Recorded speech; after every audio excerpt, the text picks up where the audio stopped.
And we're here. This is... No, it's not. No. It's just... Hello, everyone. It is Thursday, Generational Change. I'm Jen. I'm Peter. Did I point in the right direction? Well, you're pointing at yourself right now. That's me. Yes. This is Generational Change. No. That doesn't work? No. I tried. But we're here. We're here. Yeah, we're here. So that's the first step. Like, we're both here. So that's exciting. Those of you who just tuned into Status Quo, they went a little long tonight, but glad to have some of you joining us.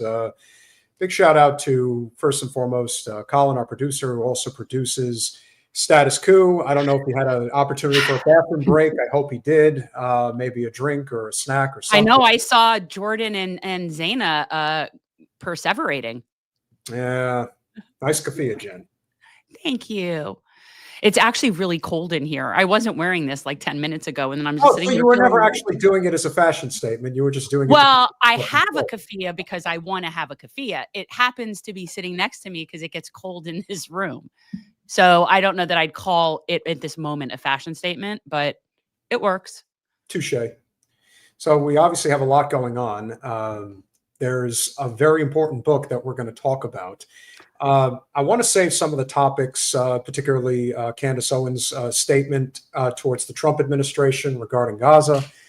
I saw some of what Norman Finkelstein has been saying on some of the bigger shows he's been going on, and he's just kind of defeated at this point. He thinks that Satan, Yahoo, and all of them are kind of going to get their way regarding what happened with the West Bank. And he's probably right. I mean, I'm not going to say that. I think he is. And I think that is what is going to happen in the short term. I do think we're going to see an expansion. I think that there is going to be this period of time where we will look and it will look like Israel is successful and that it is expanding. However, I think that it will be very short-lived. I think we are seeing the end of empire, which when that happens will also coincide with the end of the Zionist state. And that their little... new foray, if you will, into new territories to expand the greater Israel. I think it's going to be a short-lived project. Well, it is a project that should never have happened in the first place. And there was a president at one time. It's blurry because you blur your background. So when you do that, no, there, sort of, yeah, there, don't move. Don't move. You're out of focus. No, it's because you blur your background. There was once a president who tried to change things regarding the Middle East, and in all likelihood, saw what happened to him. Yeah, he probably paid for it with his life. There's a lot of variables. I don't know. Was it the Zionism? Was it the Vietnam? Was it that he fired the Alan Dulles? I don't know. A lot of variables that pissed off a lot of people. Was it that he was sleeping with Marilyn Monroe? Who knows? A lot of variables. Alan Dulles was a Zionist himself, so nothing surprises me. Well, that was the thing, was that June in '63 when he apparently was going to go after the CIA or FBI or whatever it was, whichever named agency. And he wanted to dismantle the deep state. And then he got got. Ken McCarthy is the author of John F. Kennedy, Anti-Imperialist. And I was tasked with reading this fairly lengthy book, but a very good book, JFK and RFK's Secret Battle Against Zionist Extremism, the documentary evidence. We've got a lot to cover this evening, and we're looking forward to this discussion. Ken McCarthy, welcome to Generational Change. Well, thanks for having me. Hi, is this your first time on our show? First time. Oh my goodness. Okay. So, because I don't know, because I feel like it's kind of blurred together when I've spoken to you and had meetings like, what's the show? But welcome. I'm glad you could be here. Thank you for inviting me. Yeah, it's very cool. So Peter read this one. I know that that's probably not what you want to hear, but Why not? we all like Sounds it. good. Depends on who's coming on. And this is definitely much more his like area of like this is his thing. This is his jam. So he was the one who really read it, but I am looking forward to hearing all about this. Great. You're smart when you let somebody else do the heavy lifting. And sometimes it's me like You're a busy person. You're a busy person. I know. Well, we Just- both I totally wrote the art of the deal. I came up with every idea in that book. It was all me. I've read plenty, although I prefer to be read too. But anyway. Hey, What was the impetus to write this book in the first place? You obviously have, I'm not trying to date you in any way, but you may or may not have been alive when Jack was assassinated. And this could just be like one of those, could be one of these life works that you've always wanted to do because his assassination never made sense. The explanation doubly didn't make sense. And I kind of feel like we've been kind of on this this offshoot of what the American experiment was supposed to be. As a result of his assassination, we kind of got off track, and we've been off track ever since. well, if we take it that far back, I was 3 years old. But when I was about 10 or 11, I read a book, a conspiracy theory book from the library on the assassination of Kennedy. And I remember I'll never forget, I was late at night, had the lights on, I'm reading under the covers, and it dawned on me that, oh my God, they killed him. And the hairs just went up on my arms, you know. So that was my first experience of this information. Let's see, what else motivated me? Well, I wrote, you know, everybody, you always write for a particular audience. And I actually wrote this book with Robert F. Kennedy Jr. in mind. I wrote it with the hope that he'd read it. And I gave it to him, and a very close friend of him handed it to him. So he's had it in his hands. Okay. And my hope was, you know what my hope was, you know, it didn't work, but I tried. The second hope was that there are people that are well aware of what's going on in Gaza. Is I don't even have words for how horrible it is, but there are still a lot of people, you know, sitting on the sidelines. And I'd like Americans to know, as you alluded to earlier, that there was once a president that didn't go along with everything Israel said and was completely capable of pushing back. We are not joined at the hip with Israel. We don't have some holy, sacred vow to defend them no matter what. They're just another country. They could be allies. They could be enemies, you know. And Kennedy understood that. I won't say he's the last president to understand that, but he was one of the last presidents to understand that. So I hoped to maybe interest a larger proportion of the U.S. population in the issue of the Middle East by connecting it to the president who many still love, who was murdered. Ken, Jen, who, as I'm sure you know, was raised in this satanic cult, as I like to say, but in part, I think that the whole Israel project between 1948 and 1967 was relatively tame. Lord knows they were probably going to do it in very slow increments. But what ended up happening in 1967, I've maintained for a very long time that LBJ is one of the worst presidents we've ever had. And this is before I had any knowledge whatsoever about he may be the most Zionist president we've ever had. And the things that lead you to believe that perhaps he may have had something to do with Jack's assassination as well is not that far-fetched. But one of the things that you really hit on in this book is the fact that there is extensive documented evidence that Jack wanted to not only stop Israel's attempts at building a nuclear weapon, but he wanted what was the original incarnation of AIPAC to register as a foreign agent. And he went to great lengths with Ben-Gurion in order to do so.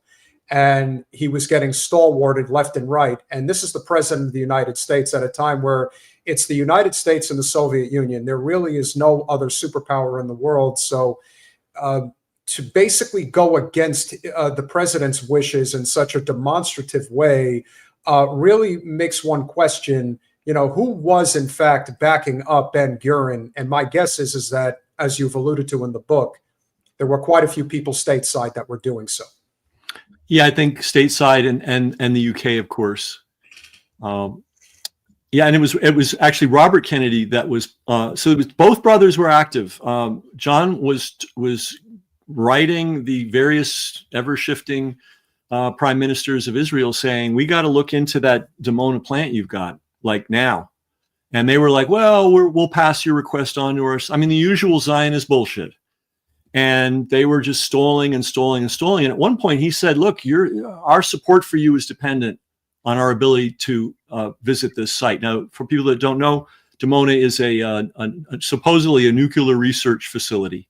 But they, of course, were developing nuclear weapons. Kennedy had a lot of indications that was going on. He wanted to send inspectors. The Zionists were delaying.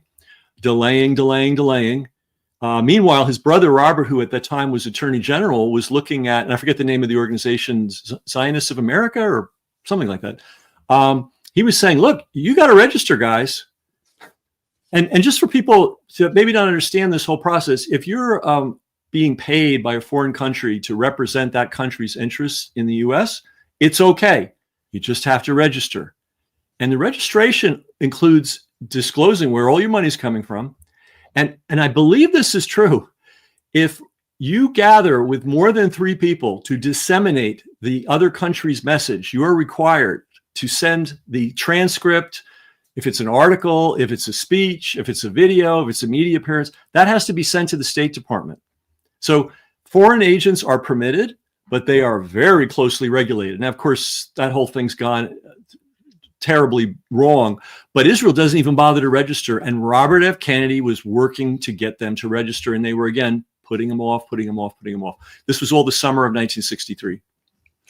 Right. Coincidental. And what's interesting is I know it wasn't called AIPAC. It was whatever it was. It was something else. But what happened was they basically were going to be forced to have to register. And so they disbanded and then reformulated with like a new name and a new thing just to avoid. Yeah. So they were a whole new thing now. And so they've been skirting that for a really long time.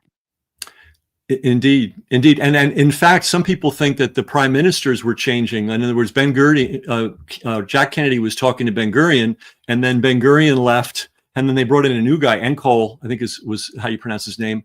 And now then the negotiations started from scratch. And, you can see the letters in our book. We have the actual letters, the actual cables, the telegrams, the full text, but also the photo facsimiles. Many of these things were classified until relatively recently. And Americans just don't know that this was going on. And I call it a battle. I call it a secret battle because it was secret. And I call it a battle against Zionist extremism because these people were extremists. So I see somebody in our chat. Wait, who is it? Okay. So Colinello's asking that there's lots of evidence pointing to the plot being driven by the military and the deep state.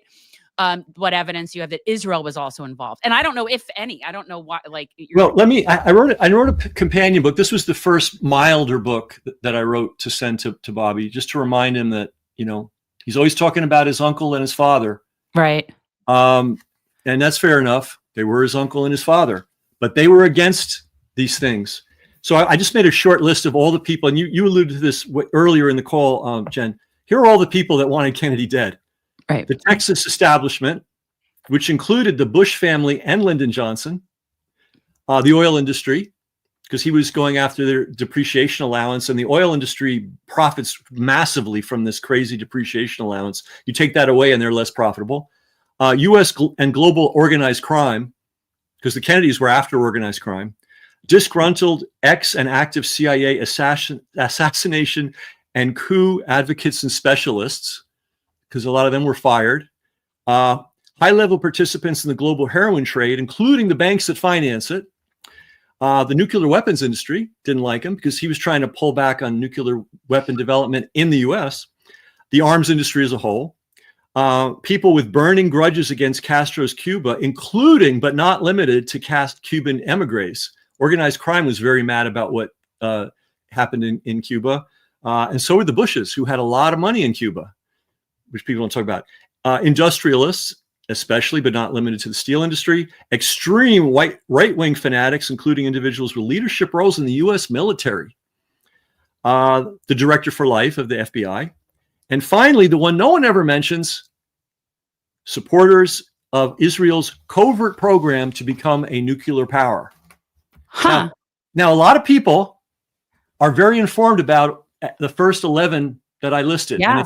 And if you read a conspiracy book or go to a conspiracy conference or listen to a conspiracy podcast, they'll tell you about everything. You know, who shined Jack Ruby's shoes the day he shot Oz. You can find out everything, but they will never mention this one element. Okay. And now we had a film that came out by Oliver Stone, JFK, which was a good film. And it was one of the first to introduce the idea of this deep state. It was one of the first to introduce the idea to the public that the Vietnam War was somehow a motivational factor. But who wrote the check for JFK, the movie? Because you always got to see who wrote the check. Right. A guy named Arnon Milchan. Arnon Milchan is one of the guys indicted with Benjamin Netanyahu right now. That's why, if we remember way back before this slaughter of innocents, Netanyahu was on his way to court, if not jail. Yeah, for fraud, corruption, right? It was corruption charges. And the corruptor was Arnon Milchan. Arnon Milchan is a brilliant man. That's what they say. He was involved in helping the Israelis steal nuclear technology secrets from the United States. He also became he's a very active and very successful film producer. And he wrote the check for Oliver Stone to do JFK. Oliver Stone will tell you this. He's aware of all the background now. That's kind of interesting. Yeah. Because I can't imagine he would like that now, like knowing that whole background now. I can't imagine. I mean, actually had him as a guest. We had Oliver Stone on. Yeah, you can, if you search, he's an honest guy. Once he figured out what happened, he copped to it, but he didn't know at the time. You know, You're making a film. We all know this. You have a project, somebody's bringing you money. He looks okay. You know, they're not going to interfere. But clearly there was nothing mentioned about the fact that Israel was in a mad race to get nuclear weapons at the very same time that Kennedy was killed. And I know we were against that. We were saying no. Well, we were. You have to remember, Kennedy did the test ban treaty, and in his eyes, that was the first step to a freeze on nuclear development for weapons for all countries. And then he was talking with the Russians behind the scenes to start dismantling. That was the long-term goal, and you know it was a quixotic goal, an idealistic, ambitious goal. He wanted to eliminate nuclear weapons from the planet, and the first step. So he didn't want Israel or anyone else to have nuclear weapons. And remember, at that time, just England, just the U.S., France, us, China, and that was it. He didn't want a nuclear club to start. Well, let's see how good I can channel this. Okay. Uh-oh. Let us re-examine our attitude towards the Soviet Union. It is discouraging to think that their leaders may actually believe that what the propagandists write.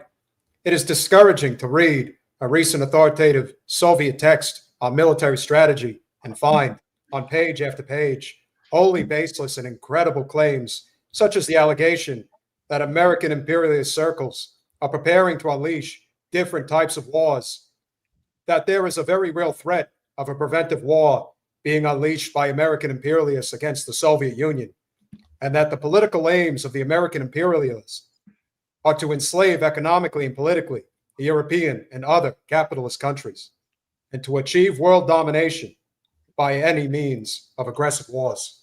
That was pretty good. It read more Matt Damon being JFK, but it was pretty good.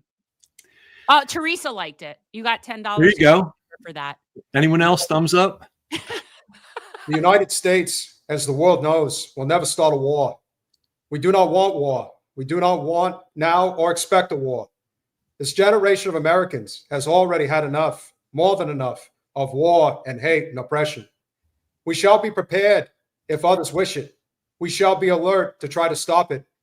But we shall also do our part to build a world of peace where the weak are safe and the strong are just. We are not helpless before the task of hopeless of its success.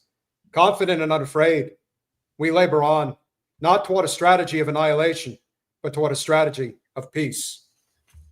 How long is this speech you're giving of his? I am reading the speech that, in my opinion, is what got him killed. Okay. The speech that he gave as the commencement I'm not going to read the whole speech. I'm just No, reading. but when was it? Give the context June of 10th, it. 1963, American University. The peace speech, as it has come to be known. There are other parts, statements that he made that I thought were obviously very powerful, including the one about the humanization of the Soviet people, about how we are all mortal and we all breathe the same air. And when you think about why it was so important that he gave this speech, I'm sure he had an idea by the summer of 63 that his life was in danger and that he wanted to be very clear about what his intentions were as far as what risks he was willing to take. He makes it very clear that his conversations with Ben-Gurion is to basically say, I already have enough to worry about with Khrushchev. I don't need to worry about your little passion project about greater Israel or whatever the hell it is you're trying to do here, which of course is what the 6-Day War was supposed to be. If not for the attack on the USS Liberty, which you so well document in this book, and I really want to get into that, Ken, because— Can we? Because nobody talks about that enough. This is a huge conversation that we've had with many MAGA libertarians who've come on our show. They are not in favor of what is going on with Israel. They're actually pretty dead set against it, including our friend CanCon, who's in South Florida, who is a Marine. They're kind of caught between a rock and a hard place right now, because we've been saying that when it comes to Trump, everything is it's 100% transactional. You take $100 million from the biggest Zionist in the entire world, Miriam Adelson. Yeah. You're not getting that money because she's trying to win you an election. She's giving you that money so that you can annex the West Bank. That is the whole point of the transaction. And I do think people are having a really hard time coming to terms with what this whole greater Israel mission is. And so much of what you write about regarding the cover-up, specifically by LBJ, regarding the USS Liberty attack. Never has there been a maritime attack in our nation's history that got swept under the rug. This is the only one. There's never been anything else. And it was so substantial at the time that they really thought that it could have been the end of the Israel, of the Jewish state, if you will. It should have probably been. If it had been any other country, it probably would have been. So if you can talk about that, I'd love to hear more insight. Yeah, give a little background, because there's people that might not even know what the USS Liberty is. Yeah. So the USS Liberty was called, what do they call it? A communication ship. And what it really was, this is a whole technical thing, but the NSA actually controls the military. I mean, the military can do whatever it wants, but when the NSA says we need you to do something, the military just does it. And there have been naval captains complaining about, hey, we're just taxi drivers for the NSA. So this was actually an NSA ship, a spy ship, manned by U.S. sailors, and they were surveilling what the heck was going on in Israel in this crazy war that they were conducting. That's what they do. And so the Israelis flew over it, and they had to know it was a U.S. Navy ship. It had a big American flag. It was painted the right colors. And they made the fiction that, oh, we think it's a Egyptian freighter that's been converted for wartime purposes, at which point they came and attacked the ship. The first thing they did was shoot down the communications devices. Then they napalmed the decks and machine gunned all the lifeboats. Then they sent torpedo boats to try to sink it. Luckily, the torpedo boats were not fully competent, and they failed to sink the boat. The other fortunate thing, if there was anything fortunate in this, is somebody managed somehow, by some miracle, to wire something together and send out a message even after all the telecommunication stuff was blown up. And that's when the U.S. Navy sent jets to go and rescue the ship. And McNamara, who's head of the Defense Department, ordered those planes back. And then another high-ranking military person in the Navy said, I'm not taking those planes back. I need to hear this from a higher source. And LBJ got on the phone and said, take those planes back. We're not going to embarrass our allies. And many, many men were killed, maimed. And they were then told, when they got back to port, when the ship was dragged back to port, you talk about this and you are in deep, deep trouble.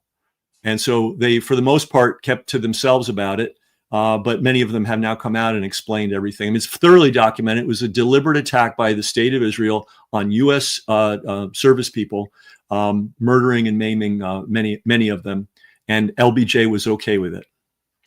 34 American soldiers were killed, 172 injured, casualty rate of 70%.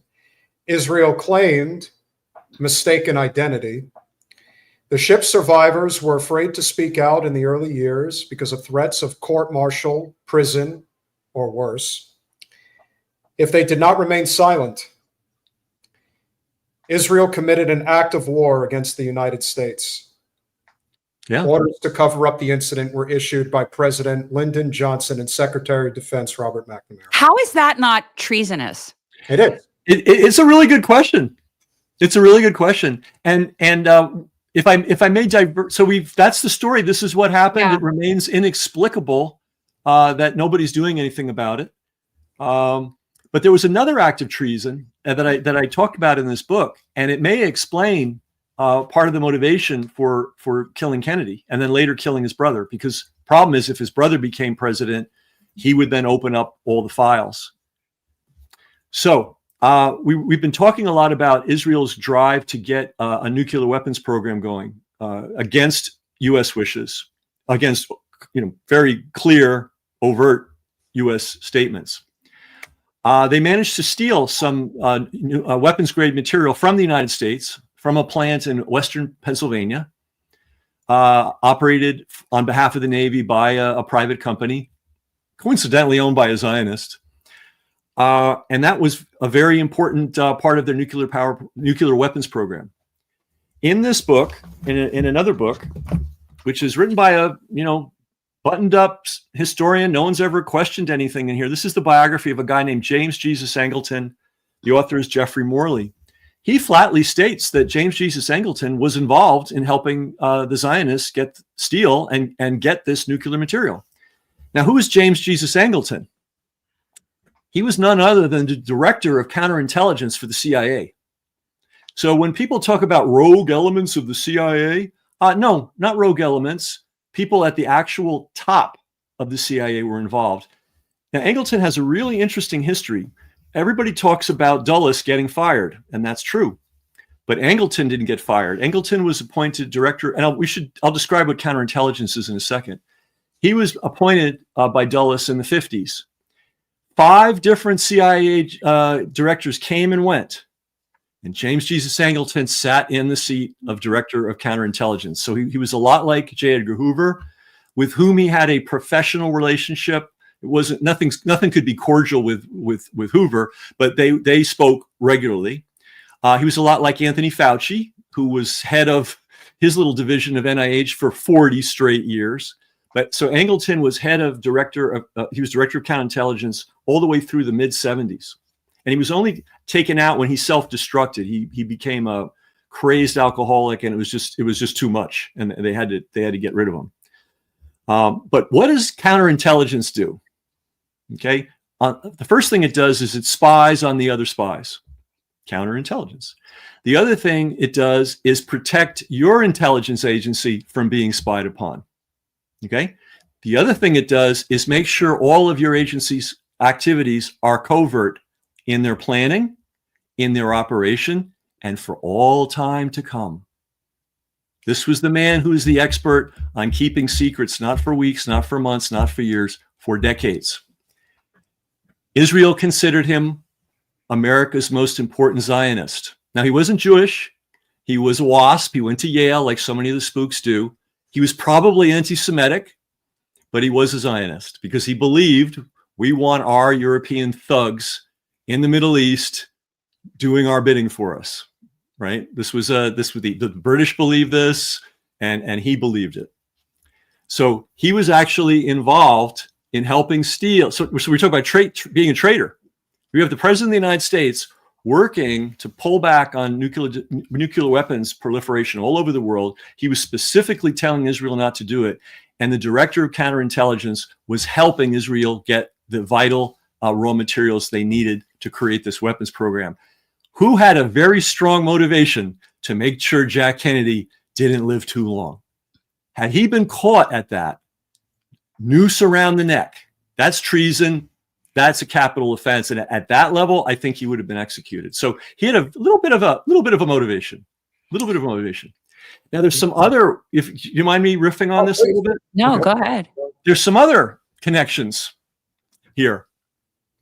We've all heard of MK Ultra, I think. If not, MK Ultra was a vast program, sort of like the Manhattan Project, in that it employed thousands of people. It spent millions and millions of dollars, and it was done entirely covertly until somebody found out about it.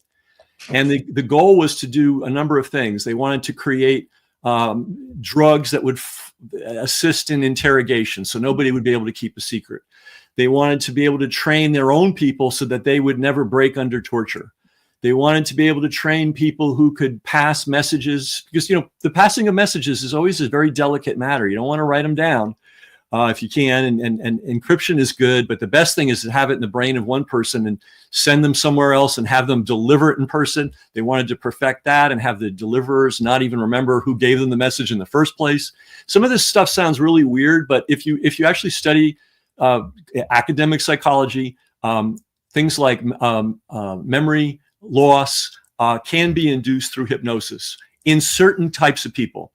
So you have a large population, and within that population, there's always a few people that are highly hypnotizable. Sirhan Sirhan, for example, has been called one of the most, suggestible, hypnotizable subjects ever known to mankind, right?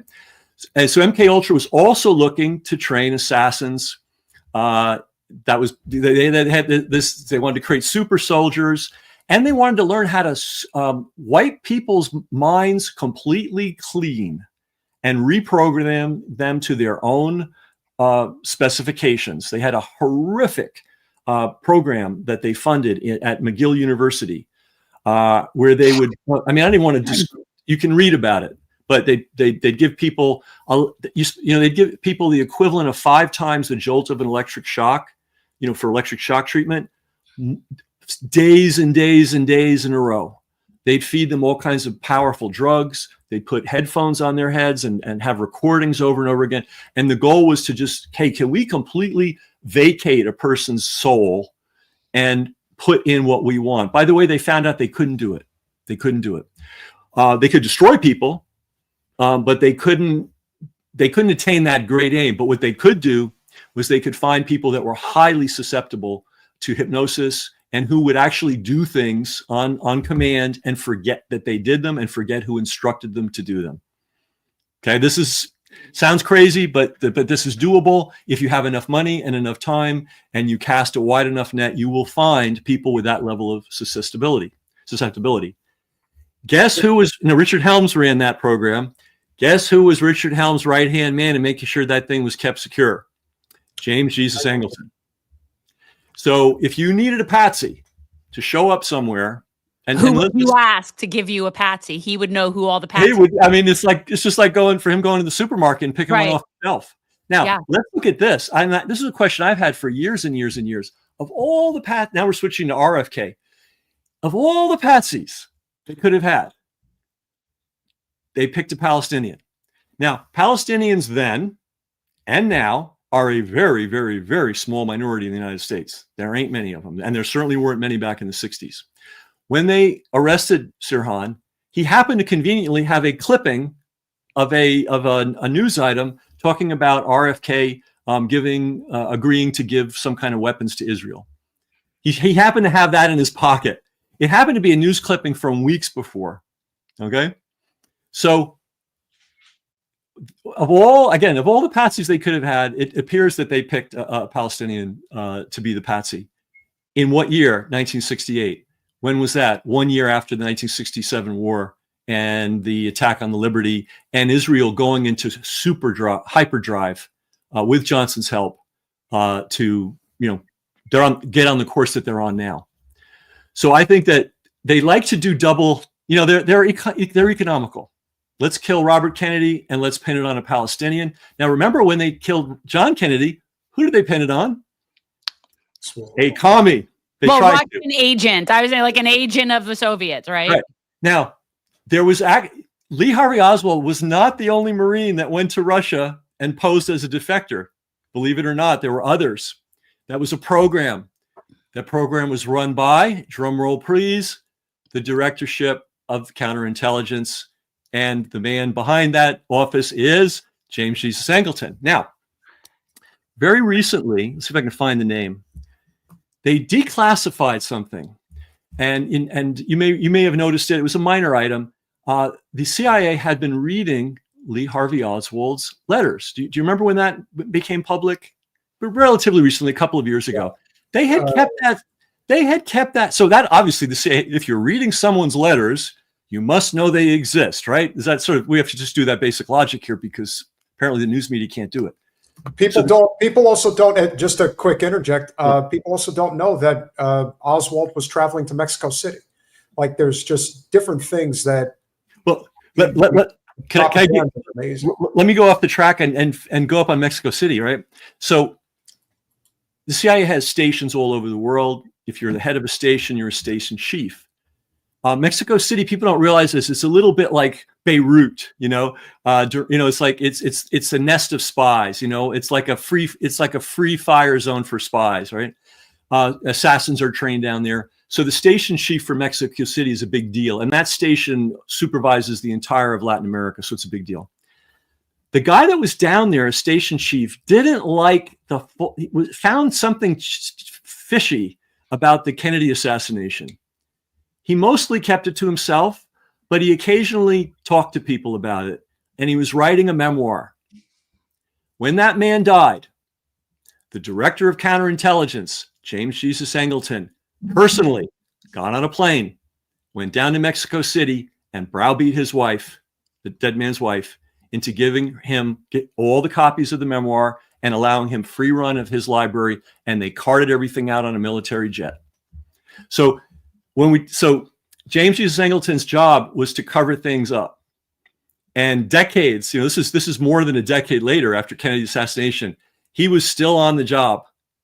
And it was so important to him to make sure that this guy down in Mexico City hadn't left any loose ends, that he got on a plane and personally did it. But let's talk about the guy that was reading Oswald's letters. Why wouldn't they tell us his name? That was kept a secret until just a couple of years ago. What's the big deal? His name was Reuben Efron. Reuben Efron was a guy posing as a trade attorney, an expert in trade, based in Tel Aviv, flying back and forth between Washington, D.C. and Tel Aviv on a regular basis. He worked for the CIA. And when Oswald's wife was being interrogated by the commission, I forget what, it's a very famous commission, I can't think of the name. The Warren Commission. James Jesus Angleton had Efron sit in the room and watch the interrogation. Okay, so there are, by the way, so there's so many things to this. There are not one but two memorials to James Jesus Angleton in Israel. Okay, so here we have the man who's responsible for the CIA secrets. All right, he was helping the Israelis steal nuclear material from essentially from the U.S. Navy. A crime, treason. He was up to here in the MK Ultra program, and he was very active in the cover-up of the assassination of John F. Kennedy. So, and I ask everybody this question who's read 1,000,001 conspiracy books, as I did, and listened to 1,000,001 conspiracy podcasts. How many times has James Jesus Angleton's name come up? Yeah, Never. And could that be because Arnon Milchan made sure the JFK movie went in a certain direction? Could that be? Now, here's some other weird stuff. We had the church committee. You know the church committee that was back in the 70s? They were showing the connection between organized crime and the CIA, and the fact that they collaborated on the attempt to assassinate Fidel Castro. Okay, they brought in every Italian mafia guy that you could find. One guy was left alone. Meyer Lansky. Okay. Now, who's Meyer Lansky? Now that I know, because I'm a Jew from Miami. Yeah, there you go. So for people that don't know, Meyer Lansky, along with Lucky Luciano, they are the guys that put organized into organized crime. Okay. Before that, it was a free for all. Hey, I'll steal from you. I'll hijack your beer truck. I'll do this. I'll do that. And Lansky and Luciano said, Mission. guys, let's chill out. They had a meeting in Atlantic City and they said, okay, you get Boston, you get Providence, you get Detroit, if you don't cross each other's lines. Now, here's where it really gets interesting. If you cross each other's lines, we have something called Murder Incorporated, which a lot of people have heard of. And they think, oh, that's like 3 guys that used to kill people. No, that was a nationwide network of hitmen. And hitmen is just another word for assassin. It's just a linguistic sleight of hand. They're assassins, and they're really good. The other nickname for assassins or for hitmen is mechanic, because it's a skilled trade. You've got to do surveillance. You've got to you got to know where to catch the guy, where to hide, how to get away. There's a lot to know. So Meyer Lansky had, along with Lucky Luciano, a national network of hitmen. So if somebody misbehaved in Cleveland, they could call somebody from LA to come in and take care of that person for misbehaving. And they had a thing called the commission. We all get together, hash things out. There's a lot of talk that the mob killed Kennedy. Do you think that the mob would have killed Kennedy without holding a commission meeting? Do you think it was just like, they just say, oh, you kind of want to kill him. Let's just kill him. No. At that level, they would have had a meeting. Who would have been in that meeting? Well, all the major heads of the crime families and Meyer Lansky. But they never mentioned Meyer. His name rarely comes up as, and when they had the church committee meeting, I guess I think I mentioned earlier, he was never called. Even when they had the Kefauver committee, which was a thing that happened in the 50s, it was similar. They went from city to city. They had these live TV hearings and they exposed organized crime. Somehow, Meyer Lansky was never asked to come. Meyer Lansky got involved in a big problem with the IRS. It was sort of like an Al Capone situation. It's like, well, we can't get you for all the crimes you've done, but we can get you for all this money you didn't pay taxes on. At that point, he disappeared to the country of Israel. And he stayed there until he was able to pay off wherever he had to pay off. He was there for a couple of years. And then he came back to his favorite place on earth, Miami, and spent the rest of his life. He was also involved in providing arms illegally to Zionists during the World War II era. He also was involved. Lucky Luciano got pinched, was in jail. And Meyer Lansky knocked on the door of OSS, the forerunner of the CIA, and said, guys, listen, we control the docks. We could do so many good things for you, but you got to cut a break. You got to cut my friend Lucky a break. That was the beginning of the alliance between organized crime and intelligence. So James Jesus Angleton would have been very familiar with Meyer Lansky. The other piece of Meyer Lansky, which is really important to know, is they always called him the mob's accountant. Have you ever heard that? Or yes. The mob's banker. Oh, it's just, he just sat there and counted the numbers. Now you have to understand, like, crime is relatively easy, you know, if you're dedicated to it, right? And you know, you remember, did you ever see that thing from Breaking Bad when they had this pallet of $100 bills in a storage unit and they're like, what do we do with this thing? Okay.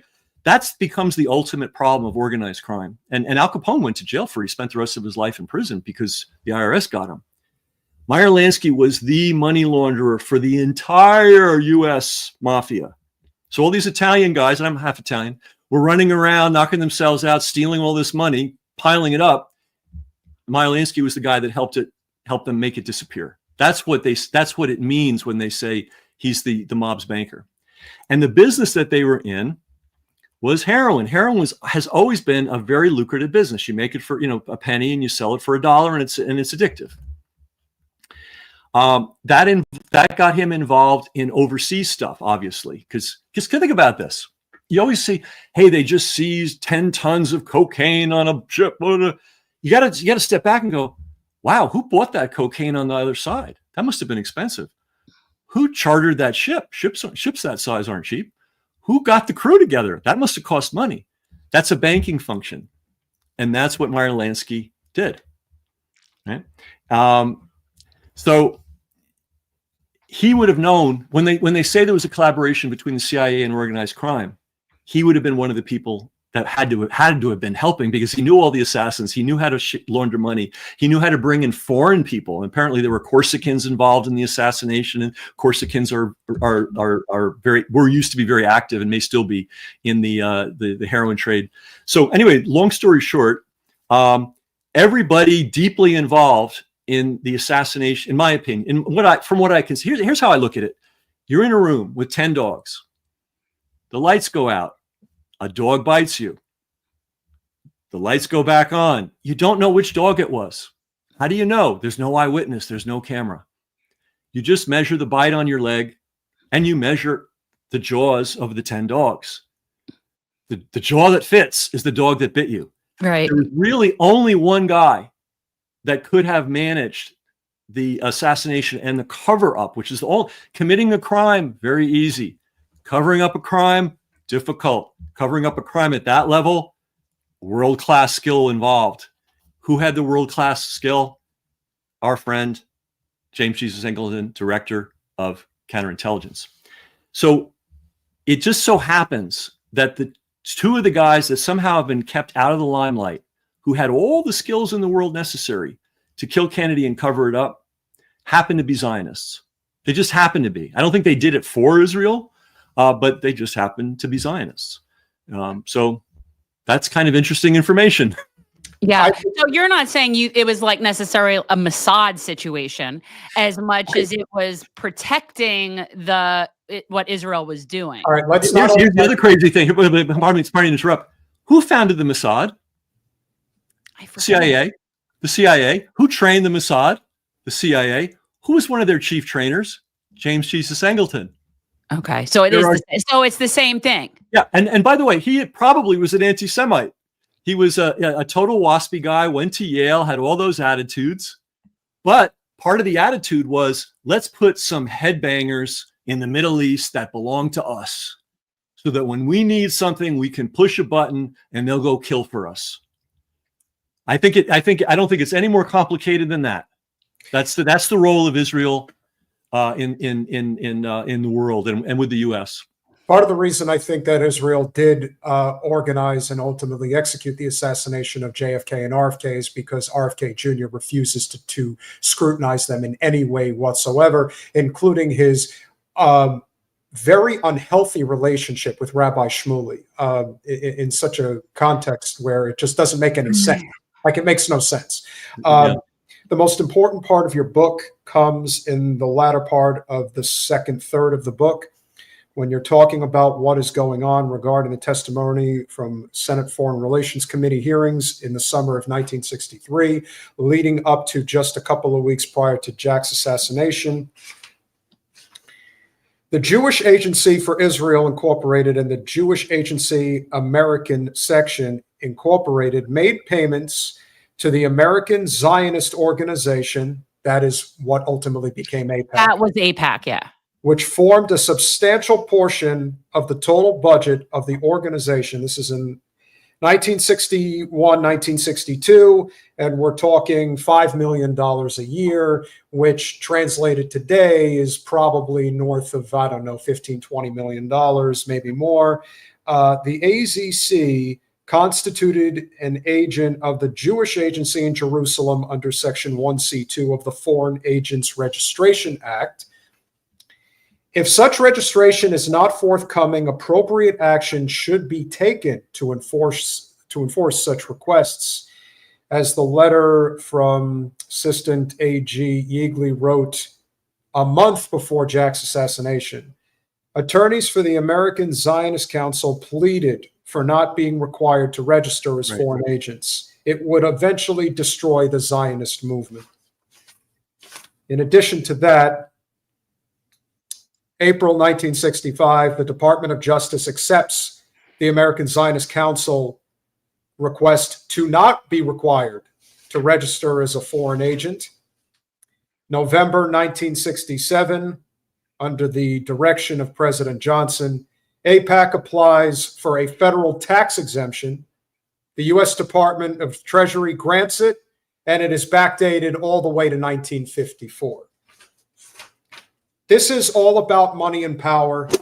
It just so happens to be cloaked in religious bullshit. For real. I mean, it's make believe. That Zionism is Jewish is a make believe construct. Completely. It's Disneyland. It's a sinister Disneyland. And the most sinister thing that you point out in this book about midway through, which just goes to show you that the only people who are truly interested, and I always like to point out somebody like Emily Austin. I'm sure you know who she is. Mm-hmm. This is a person who I met her, and I thought that she was a lot older than she was. I thought she was in her 30s. She was 20 when I met her. And this is a person who is so connected into the Mossad, into everything. And where did I meet her? I met her at JFK's, JFK. It's amazing, the slip of the tongue. At RFK Jr.'s campaign launch in Philadelphia in October of 23. So this is right after what happened. Little did I know what it means to be in the upper echelons of society. Talk about somebody who's really connected. The higher up the ladder you go. The Zionist project is an elitist project if there ever was. It's the ultimate elitist project. And the thing that you point out in this book, which I thought was probably the most disturbing thing, when you talk about money and power, you talk about the lunacy of what the Zionist project wants Trump to do now, whether it's bargaining for Greenland. Did you see he wants to change it to red, white, and blue land? Listen, we've already changed it to the Gulf of America. We're totally taking back the Panama Canal, and we are going to make it the red, white, and blue land, and it will be totally incredible. The most disturbing part of this whole project is that they wanted alternate trade routes, but they knew that countries, particularly Syria, wanted no part of this. So the proposal, Jen, you're not going to believe this. The proposal was an alternate to the present-day Suez Canal.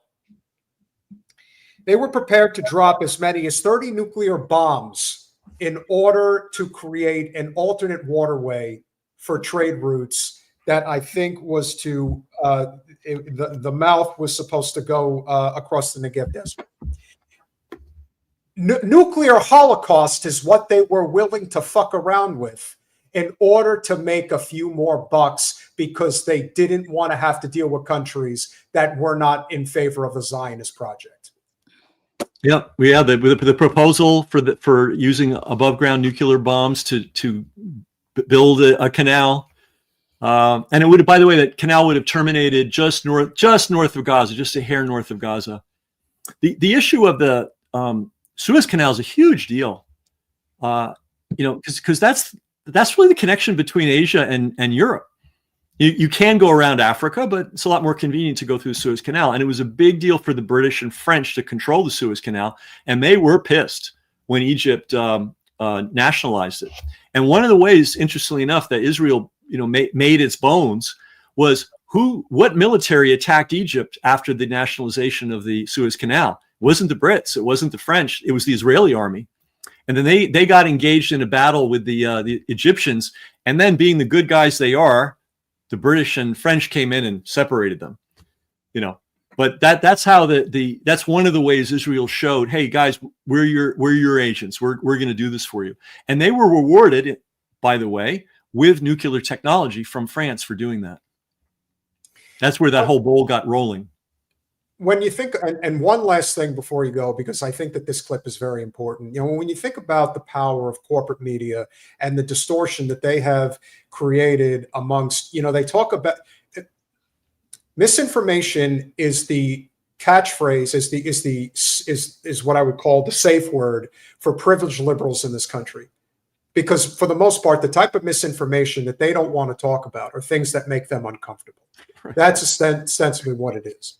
And so when the conversation came up the other day, 2 days ago, as a matter of fact, pertaining to Trump's greenlighting the release of about 2,000 documents regarding JFK's assassination, this was the reaction from CNN regarding such documents being released. 50-some years after the assassination of John F. Kennedy, the FBI says it's uncovered more than 2,000 new records about the 1963 killing that were not previously known of. The Bureau said officials made the discovery after President Trump's executive order last month prompted them to launch a new search. CNN's Jamie Gangel and Evan Perez join us now. Jamie, what do these new records say? What is actually in them? We don't know. Let's get that. So here are the numbers, which we do know. We're told it's about 2,400 documents, but 14,000. Jen, did you go to school with her by any chance? Wait, who is this? Jamie, I'm breaking your chops. Jamie Gangel. I can't help it. I'm sorry. I just can't help it. Why did you think her? I don't know. So if you're a National Archives Because she wears it on her sleeve, that's why. nerd, that's about 6 boxes of documents. So what would we like to know, of course? What's in them? We don't know yet. Where did they find them? We don't know yet. Why were they missing all of these years? We do not know yet. But eventually they will be turned over to the archives. And unless there's something that's very sensitive in national security, we should see them shortly. Evan, this is obviously happening after President Trump ordered the release of these documents tied to the assassinations of JFK, Robert F. Kennedy, and Martin Luther King Jr. He, in his first term, tried to unseal some of these documents, but ultimately was talked out of it by the CIA. Yeah. Are we actually going to see these documents this time, or could they get blocked again? My prediction is that he's going to run into the same issue because there are still some national security secrets that are in these documents and this is why this is going to be like the forever Netflix show, right? We can forever, we'll have this mystery out there. Listen to Kash Patel, who says he took a look at these documents during the first administration. Listen to what he says about them. I never believed that the CIA killed Kennedy. No. You're talking to a guy that's read the entire JFK file. You've seen all the secret stuff? I've seen all of that, and I've seen the 7 pages of the 9/11 report. I've seen it all. And what he goes on to say here is that the documents that are being withheld don't answer the questions that we all have, or that certainly are fueling the conspiracy theories. And by the way, those are still alive today. As a matter of fact, apparently today in Congress, Representative Ana Paulina Luna, a representative from Florida, are back in where we are from. Me too. And you, that's right. She addressed some of the issues and the questions that persist to this day. Listen to this. I can tell you, based on what I've been seeing so far, the initial hearing that was actually held here in Congress was actually faulty in the single bullet theory. I believe that there were 2 shooters, and we should be finding more information as we are able to gain access into the SCIF, hopefully before the files are actually released to the public. I mean, look, so to be clear, we've seen no evidence to indicate that there's anything to this, right? But, to Jamie's point, we've got these boxes that have been found. It appears that what happened with the FBI is that, you had old records that were not filed correctly or categorized correctly, so they didn't know they existed until an order from President Biden to digitize these documents. And so that's how they found these additional. Honestly, we don't need to hear anymore. To me, these people just talk in circles. The whole goal is to whitewash history.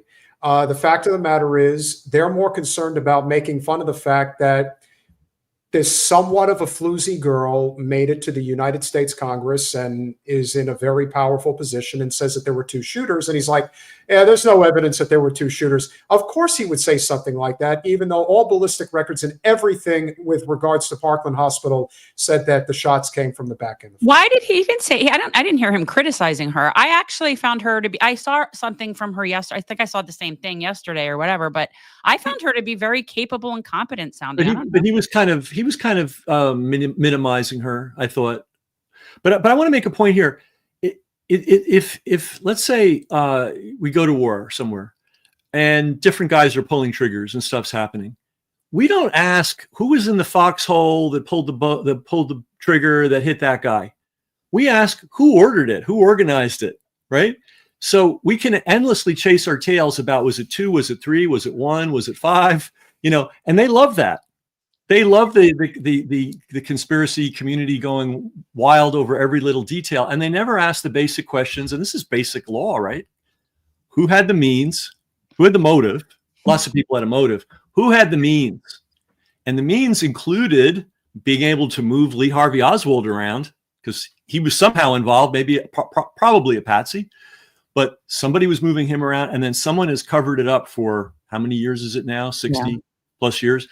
There's only one group of people that has that means within the United States, and that's the CIA. And there's a department within the CIA called counterintelligence. And I want to raise this. If we're running are we towards the end? Should I sum it up?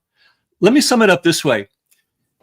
They got rid of James Jesus Angleton because of his alcoholism, and he was going literally mad. They didn't fire his deputies or his lieutenants. And just as James Jesus Angleton stayed in the CIA for a decade plus after Dulles was pulled out, all his people stayed in the CIA with the same attitude, the same view of the world, of Earth, and they recruited and trained people. So if there were a real good assassination research community, what they would be doing right now is doing a genealogy. Who was James Jesus Angleton's closest lieutenants? Where are they now? Who did they recruit and train? Where are they now? Those are the malignant elements in the United States government. And those guys obviously get a clear pass, because I bet I'm the first person you've ever heard raise this issue. Yeah, for sure. This is an extremely thorough and thought-provoking book. I highly recommend that people pick it up if they haven't already. Let's description. It's in our link in description, guys. It's a nice-looking book too. That was a photo that's in public domain. We were surprised to find it. Nice. Yeah. No, they definitely, that he was an impactful president because people still talk about him and revere him today in a way that you only hear about, in my opinion, with 4 other presidents: Washington, Lincoln, and the 2 Roosevelts. And the one line that I think is a line that you just had to throw in there, which I thought was interesting, which is one of the speeches. When I think of the worst president in American history, it's easy to say Andrew Johnson. I think most people would probably say Andrew Johnson in terms of the impact that he made pre-industrial revolution. Mm-hmm. Post-industrial revolution, there is no worse president than Woodrow Wilson. And right. You got that one right. Yeah. And I want to remind people that blame Teddy Roosevelt for Woodrow Wilson becoming president. Never forget, if anybody was upset at what the Democratic Party, led by Debbie Wasserman Schultz, who we're going to get to shortly, did to Bernie Sanders, the GOP did the same thing to Teddy Roosevelt when he ran against Taft, who was president at the time, in the Republican primary, and he beat him. And then the delegates decided, now we're still going with Taft anyway. So if you think we've ever really had a democracy, we haven't. It's just an illusion. Eventually, the American people have to wake up and realize that not everything is as seems. We have an idea of what we want America to be, but it's not really what it is. And the story of JFK, to me, epitomizes that almost to a T. And for you to come on this evening and talk about it, we really appreciate it. And we really appreciate I can only imagine how many hours and months and sleepless nights went into putting all of this information together. It's also not easy to track down. But the fact that you did is a testament to your hard work, and you should absolutely be celebrated for all of it. Well, thank you for saying that. It's an important story, and my dream is all Americans will know it one day. I appreciate that. And just as for you to know, Peter, Ken is always working. He's always writing. He's always researching. He's all like, do you not? Am I wrong? I do sleep. But from the time I wake up till the time I go to sleep, I'm pretty much working. Yeah. But it's fun. It's fun stuff. It's important. We have a beautiful country with beautiful people, and we should do the right thing. I think so too. Amen. Thank you so much for coming on. I appreciate it. I appreciate knowing you. Well, thanks for having me. You're at the vanguard of people willing to have me on the air. Excellent. Listen, we're already demonetized, so it doesn't matter. So we've already right? We've got nothing to lose and everything to gain. Thank you so much, Ken. Thank Keep you, fighting Ken. the good fight. Thank you. Very knowledgeable, and you do know that gift that he got me that's hanging in my bedroom now. That coolest woven osprey picture. I know. Well, one more time, make sure you get over and pick up a copy of JFK and RFK's Secret Battle Against Zionist Extremism. I wish you didn't have to do it through Amazon, but beggars can't be choosers in some cases, so we do what we have to do. Thank you, Brett. You all give me hope and make you know what? That's at times like this, that's the best we're going to do for some people, and I appreciate that. Teresa, thank you so much. And I believe that the reason you chipped in the $10 is because you thought my Jack impression was pretty decent. It was okay. It was okay. That's great. Typically, you give me a lot of shit for my impressions. If they're not good, I'll tell you it's not fine. good. Well, that was pretty good, but it really did read a little bit more Matt Damon reading JFK, which Matt is okay. Damon. If we're ever gonna, if we can appreciate one thing about certain people who are on the political right, they are willing to take chances because, no, I can't do Walken. I'd like to be able to do Christopher Walken, but I can't do it. I've never been able to get him down. I wish I could. Walken would be a great impression if I could do it. Somebody does him really well. Who Kevin is it? Pollak. Kevin Pollak. Okay, that's who it was. I knew that there was someone who does Walken awesome. No, I do not do a cackle. That is not my we thing. don't. Peter really does not do women well. He just doesn't. It's not. It comes off kind of really. It's not good. My voice is too deep. I can't do women. It's not a good idea. No, it comes off. It comes off kind of like demeaning. Not. It's not good. So there was a congressman that went. Congressman, I don't know if it's Padilla, if that's his last name. But he's a Latino congressman in L.A. and. He was like trying to talk smack about Elon and this and that.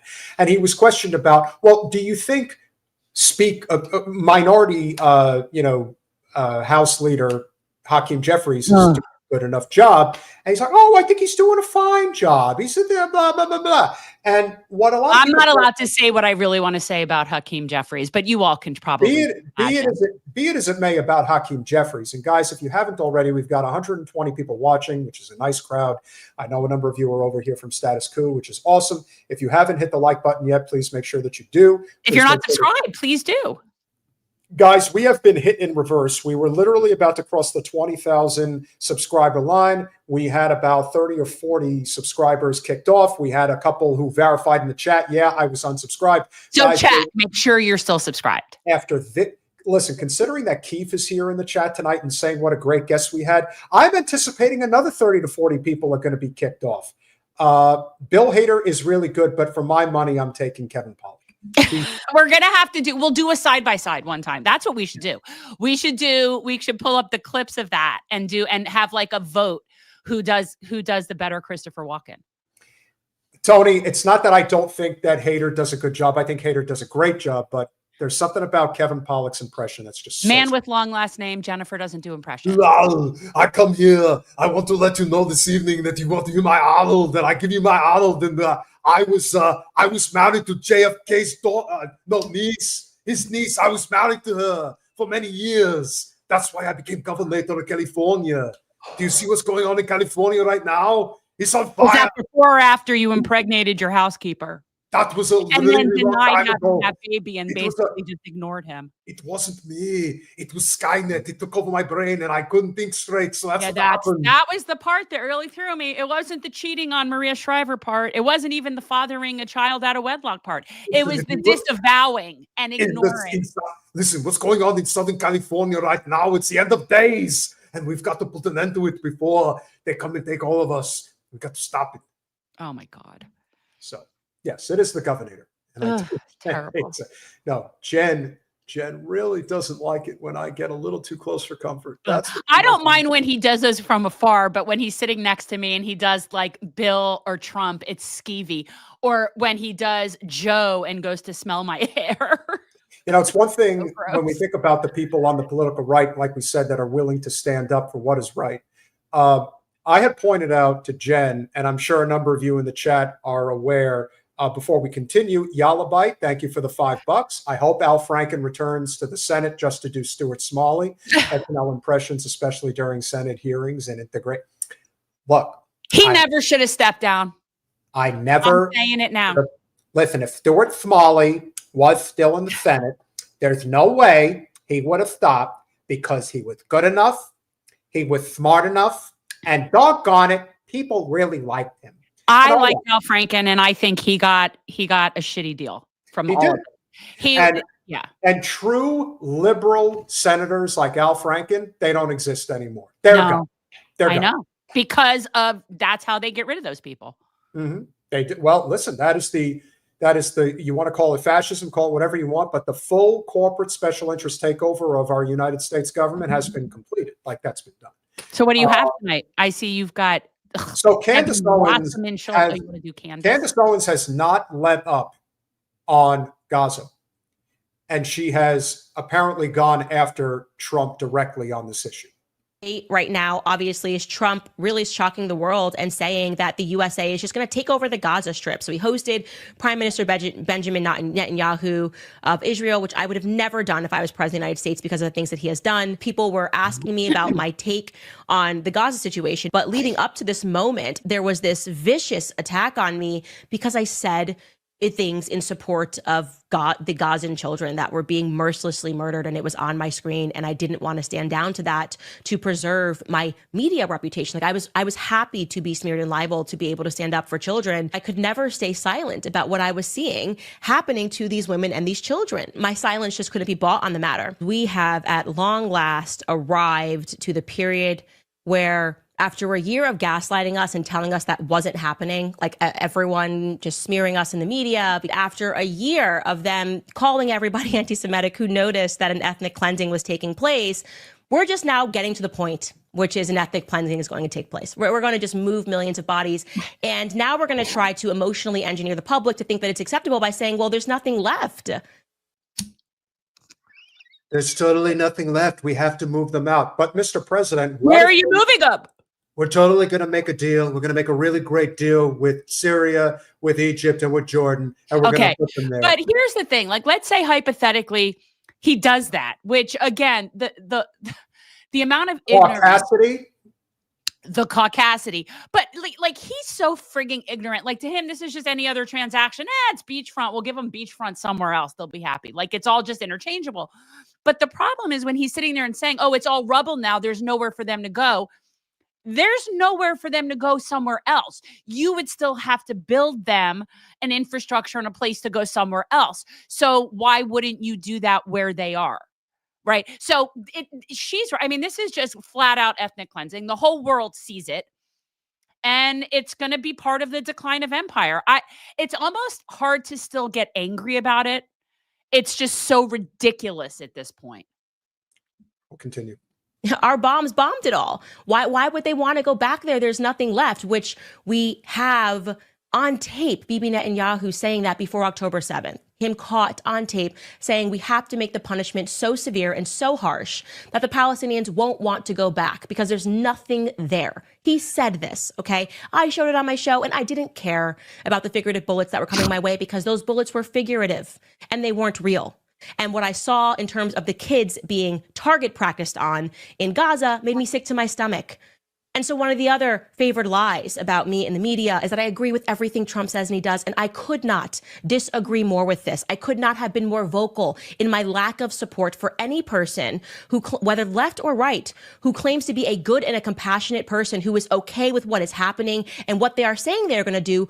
All statements which are on record before October 7th even happened. And in terms of Trump talking about the real estate of the property, saying they have to go, and Jared Kushner was on tape speaking about how much worth the property could be. And so for those of us who said, are there people who have already invested in this property and want to see it being built up because they are going to make a ton of money because the plan is to move these people from their homeland somewhere else? And we were called conspiracy theorists and we were called anti-Semites. This is truly a moment of vindication. She's right. Emily Austin, who I pointed out earlier, I really like targeting her because I really don't like her. And I don't know who it is. I mean, other than you saying well, first of all, I have no doubt that she's connected to the Mossad. But the point is, Emily, who has a 2 million plus Instagram following, has relentlessly gone after Candace Owens, calling her an anti-Semite and the traditional Zionist, attempts. I mean, I don't love propping up Candace Owens. I mean, other than on Gaza, I don't think I've ever agreed with her. No, but when you have a platform as large as hers and you're willing to risk a substantial amount of blowback, because remember, one of the things that happens with a lot of these channels is audience capture. Many of them are way too concerned about whether or not they're going to say something that's going to turn people off. Colin suggested that one of the reasons we lost some subscribers was because we had Evan Barker on the show who talked about the fact that she supported Trump. And it's like, I don't think our channel is like that, but anything's possible. That people don't want to hear us talking to people like that. It is what it is. But we have a mission that has nothing to do with whether we capture an audience or not. Now, I don't think that is necessarily not the case with somebody like Candace Owens, but clearly she is very passionate about this specific issue, and everything she points out about it is correct. She's not attempting in any way to walk a fine line regarding this issue and think, well, am I going to piss off this donor or that donor, etc.? No, she's basically saying, I'm willing to take a risk. If it's going to cost me economically, so be it. I believe in my ability. Good for her. I give her credit for that, for sure. Okay. It is a moment of vindication, and I do not agree with it at all. Not at all. Now they're saying that the UK should take these people. And this just puts us on that circle. It really is just, it's loony. You have the people in the UK and other countries going, I don't recognize my country. Why don't I recognize my country? Why is this country becoming majority Muslim population? And they don't want to connect the dots and say, well, which country is not becoming majority population, just seems to be expanding its borders all the time? Israel. And we keep fighting their wars or funding their wars. We haven't stopped doing that. So as they become more ethnocentric, as they keep getting more land, as they keep having strict rules about who is allowed to commute there, our countries are looking very different. Why would they want to stay home? Because they recognize where they are. So if you're going to build it big and you're make it beautiful, Trump, let them stay there while you do it. I'm sure they would be very happy to do that. And for those of you who can't even imagine, just take a second to pause and think about the fact that for 2 years, these people have been walking on foot, children crying. Find it. It's online. Go look at it. Bleeding, kids being shot in the head. Okay, they're saying 20,000. We know it's now more because of the number that they're giving us in terms of saying how many people have to be moved. It's simple math of how many people are dead there. How many majority women and children are dead in this area. So you imagine you go back and forth. Finally, it is over. And you are now being told that, well, you are going to be really happy because we're going to put you in a country where nobody speaks your language, no one understands you. And you're just going to, be in the UK, be in Ireland. Isn't that a better plan? Won't you be happier there than in the rubble of the place of your ancestors? Isn't that better for you? It's evil. You mean like the anti-Muslim bigotry that permeates all through most of Europe? Go there. Is that what you're talking about? Well, there's a lot of problems with the ethnic cleansing comes with problems on every end, right? Like you've got, it's because it's wrong, because it's just wrong. It's absurd that they're talking about this. I have been saying for a year and a half that this is going to end with 2 million dead people in a desert. I do not understand how people are not locking onto these numbers that he's throwing around and questioning where are you getting those numbers, because his numbers that Trump is spewing out intimate that he's aware that 500,000 people are dead. And that honestly, I still think that's going to be low. And I want also people to understand that when they give you those numbers that are the fatalities, the casualties, those numbers, those only include people that are killed by direct violence, right? So anybody that has died because they can't get health care, anybody that is starved, children that have had heart attacks from fear, babies that have frozen to death, those people are not counted in the numbers. And obviously, when you have a genocide, as it was with the Holocaust, if you don't count the numbers of people that died from famine, cold, disease, you're about half of your numbers. I mean, it's just so silly, and they don't include that. So that is the first problem with that. Yes, that's what let me tell you, do the math, people. How many people, women have been giving birth without anesthesia, people getting limbs amputated without anesthesia, no antibiotics, no health care, no food. Like, how do people think we're still under even 50,000? How are we under 100,000 people? That is off the wall. That does not make sense. Oh, Sick, interesting. but not surprising. And Yeah. My in-laws are those Canadian people. So I'm hey, very aware of that. I know them. Or like their you said, kind. I know of their ilk. So I'm sorry for that. and it turns out that lady who was on CNN, she is from Florida, and probably from that's why I was. I mean, But what pisses me off is, to me, she looks like she's got at least 10 years on me, and you were talking to me like she could have been like one of my friends. I meant that tongue in cheek. Yes, she looks like she's older, but the way she talked, she was clearly Jewish, and then she said she's from Florida. Like, okay, so she's probably from North. She might very well be from North Miami Beach. Well, that's where we're from. That is the mothership.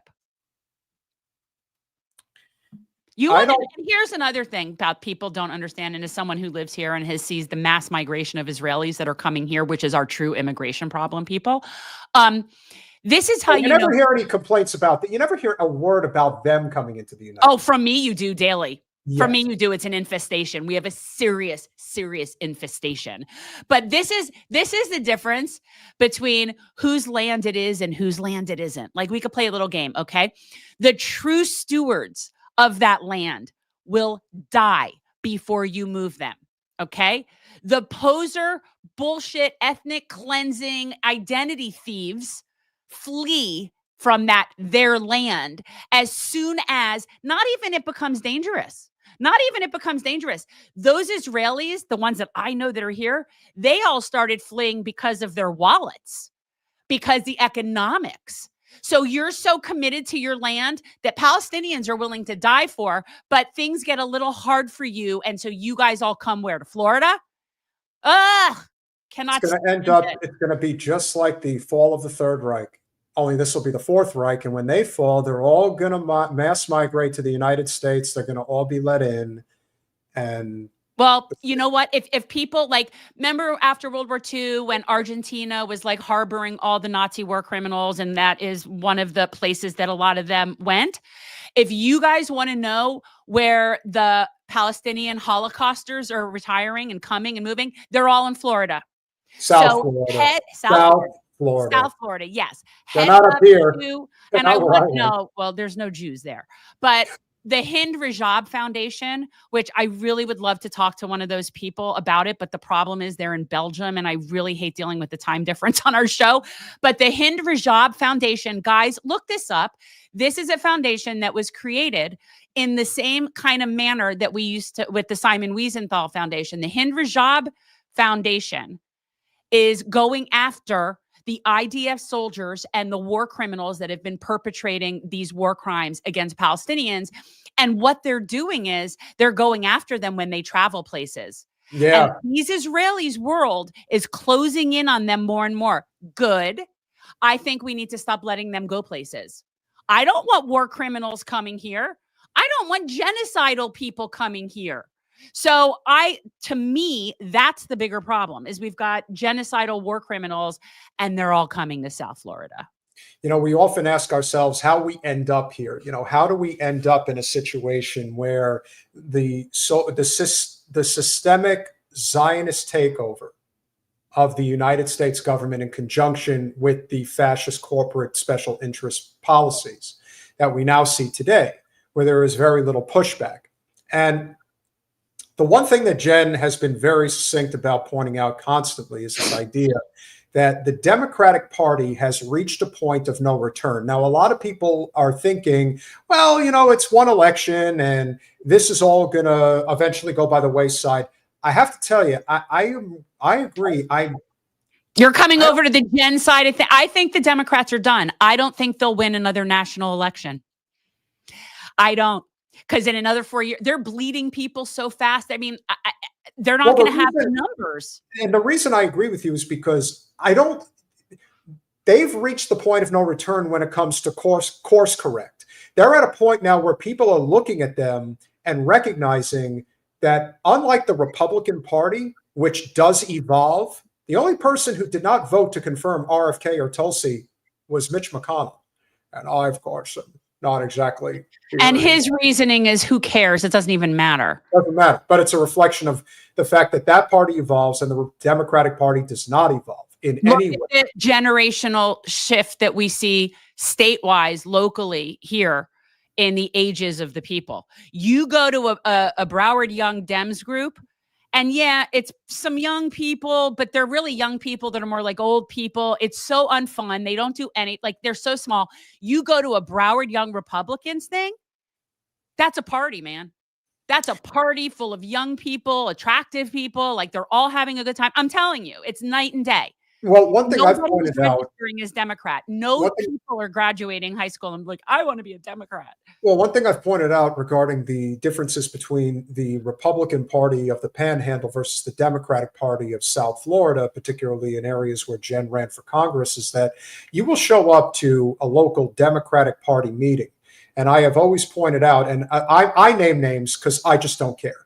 I don't, because I tend to try to be more politically correct. So Karen Fortman, my ass kicked. So Karen Fortman, who has the perfect name, and listen, I've always gotten along with her, but Karen Fortman, till she stuck her tongue down your throat. Tried to, didn't succeed. Tried to, but didn't succeed. This is an old lady. But listen, I've always been very friendly with her and her husband. I have too. They just hate me. I've always been nice to them. But she is an 80-year-old Jewish woman who's probably a Zionist and has basically been protecting Debbie Wasserman Schultz's political career for over 30 years. And they've said time and again that Debbie's like my daughter. So then what you're basically saying is that you're blind to the realities of what's really going on. Now, they don't care. Now, why do I bring up Karen Fortman? I bring her up specifically because she is still in charge of the Democratic Party establishment in Broward County. This is her show. Is she still the head of the President's Club? So she tried to pass it off. It didn't work. And then she took it over again. Oh, my God. So that's essentially what happened. And so if you show up to any of these events, it's like a funeral. Well, it kind of mirrors our Congress. It's like a hospice. Now, if you go to better be careful. You could break a hip. Now, if you go to the Republican Party event in a very conservative area like Niceville, where I live, yeah, it's a similar demographic for sure. That goes without saying. But these are much more active politicos. They have a lot more fire in the belly. They're very well aware of what's going on. And there are people that are in younger generations that are eventually going to take over, that are going to do the same thing. They're passing the baton. Correct. And the Democrats don't. So this idea that, well, if we just wait long enough for Wasserman Schultz and Pelosi and Schumer and the like to all go away, you're going to get stuck with somebody like Hakeem Jeffries. You're not going to get stuck. I would have said maybe a couple of years ago, somebody like AOC, but even then she's proven that she's not going to rock the boat, and neither of them are going to do that. And so considering how bad things have gotten, corporate media, who's still trying to keep the Democratic Party alive, decided that they were going to give a platform to a Democratic congresswoman to talk about corruption in politics. Who's going to talk about that? Well, it's funny you should ask, Jen. Authorizing a $50,000 emergency paint job on a house for unqualified Defense Secretary Pete Hegseth to live in, with another $137,000 in improvements. How can she do this? How can she sit there and talk about that? Oh my God. Don't you just like that look on her face? I can't watch. She is so filthy and corrupt and makes so much money off of war and insider trading. And she's sitting there talking about a paint job of someone's house when I don't understand. I don't understand. You know, Debbie, and I know somebody in Debbie's circle is going to see this video. You know, the amazing thing about you making a statement about political corruption, about $50,000, and yet you sit there with that genocidal pin. Your yellow ribbon. Your Bring yellow them ribbon. home. Debbie, how much money have you earmarked for the genocidal state of Israel? Oh. Debbie, you were the #1 insider trader in the Democratic Party 2 of the last 3 years. I can't believe she's sitting there bitching about corruption and millionaires when she has been fleecing the system and making herself rich for 30 years. And of all the things that you want to attack DOGE on, you want to go after Pete Hegseth because he got a $50,000 marker for. Do you see what Chris is saying? I agree.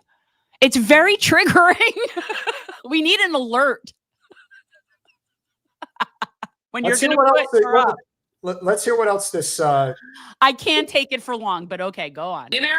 Why is he not paying for his own housing? Why aren't you? And why do we need a $50,000 paint job for him when we're cutting billions in medical research and closing the Consumer Financial Protection Bureau? Let me explain something to you, eyes wide shut. That's a perfect capture, too, because she is eyes wide shut. Oh, my God. Of all the people to talk about the Consumer Financial Protection Bureau, you are the person who has been as anti-labor as anybody. You were on the board of ALEC. Which, by the way, people, she has since had her name scrubbed. But DWS sat on the board of one of the most conservative, anti-labor nonprofits in all of Washington, D.C. You want to talk about an organization that made it their mission to end all organized labor? I know. Do you see? You're freaking out, everybody in the chat. We really need a trigger warning for this. People do not like her. It's grating. We'll finish it. Which has returned $20 billion to the taxpayers from financial abuses. Yeah, I'm not even going to try to answer that question. Yeah, you shouldn't even be talking to her, Alicia Witt. Oh my God, make her go away. So she's my so question reptilian. Is, you guys, she is. She's very reptilian, Debbie. Well, it's the Looks eye. like a snake.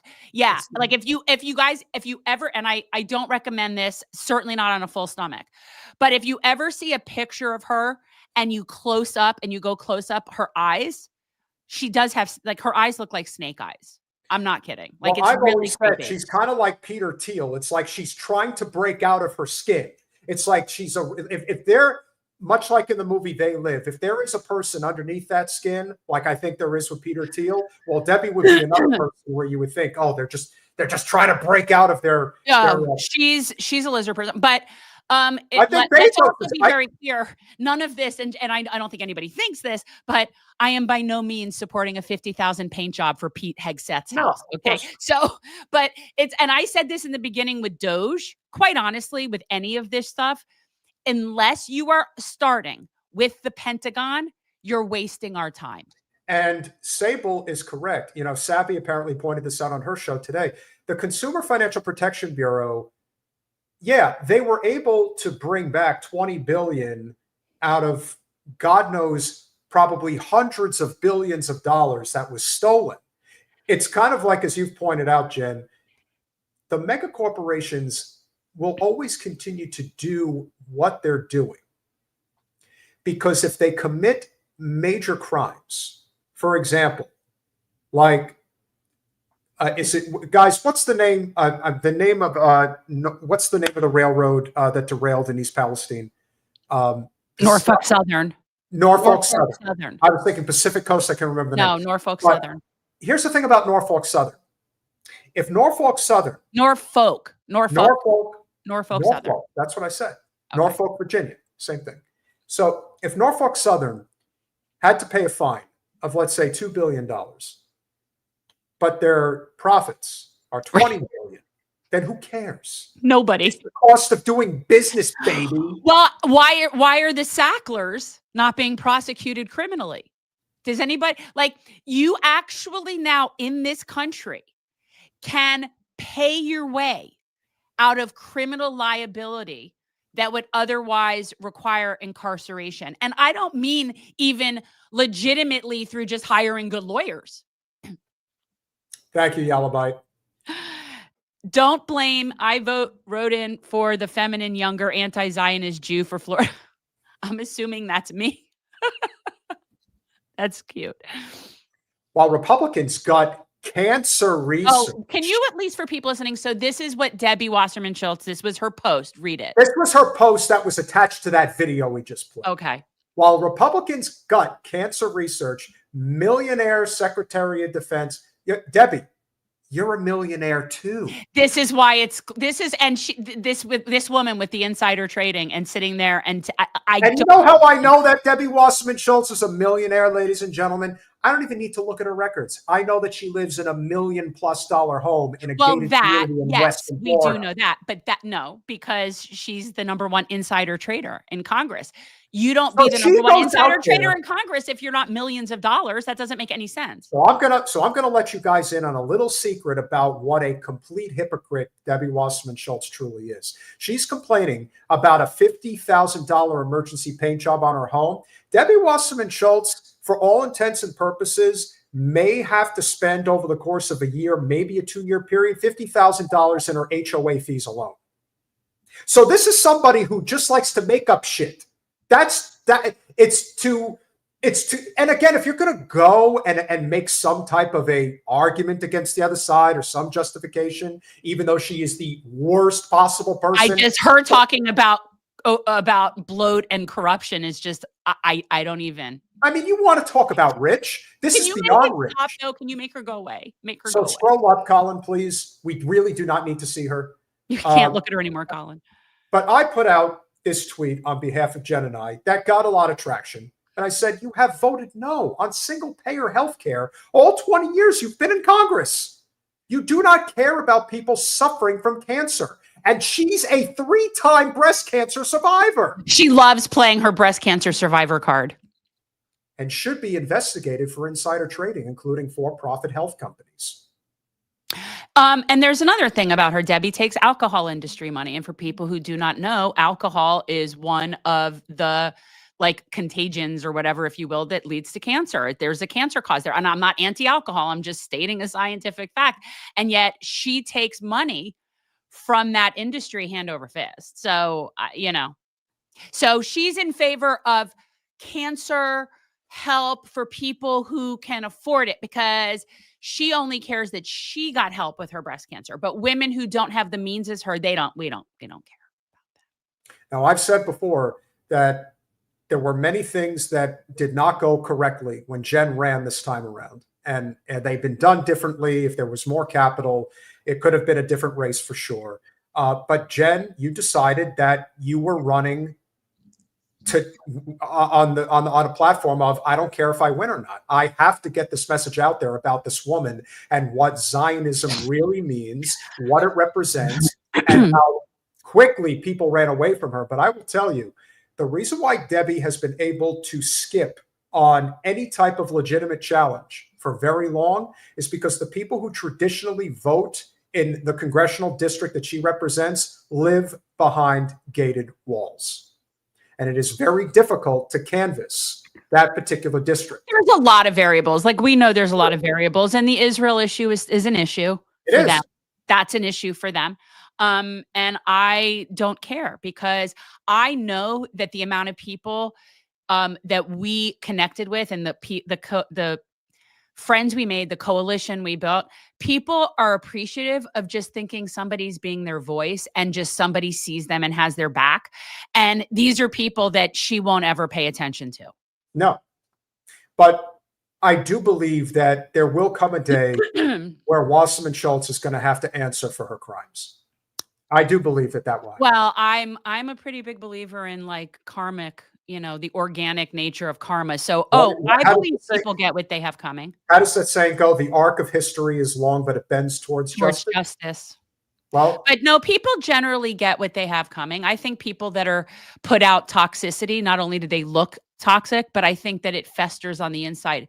I didn't, you say she had breast cancer 3 times. I mean, I don't know what that's twice. I know she had it more than once. I know that it came. And what I'm going to say is, and I know that people might not get this, but to me, the toxicity that you put out there that shows up on you, it festers inside of you. And I think it does affect health.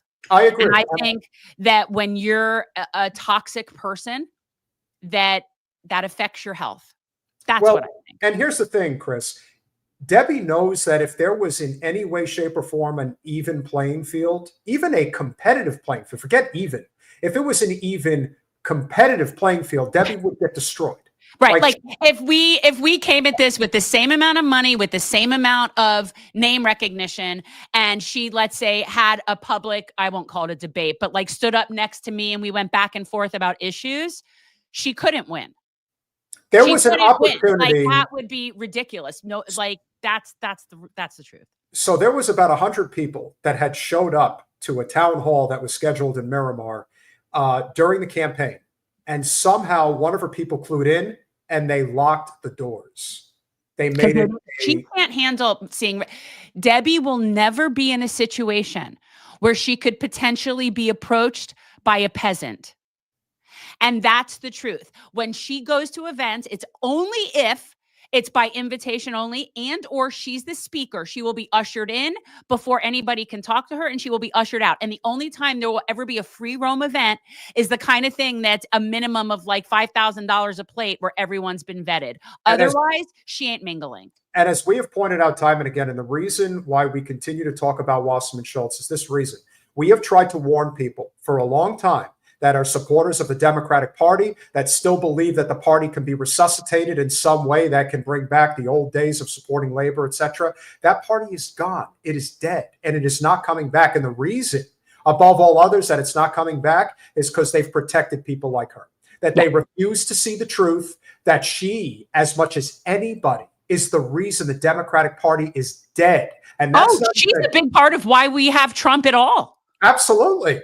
There has never been a reckoning. There is irrefutable evidence that she played a role, that Tulsi Gabbard revealed to Lex Friedman just a few months ago, that Debbie Wasserman Schultz irrefutably rigged that primary against Bernie Sanders. She still talks about it to this day. And Bernie, shame on you for not voting for Tulsi. And I say that as somebody who Tulsi Gabbard threw away a career of a lifetime in the Democratic Party to support you.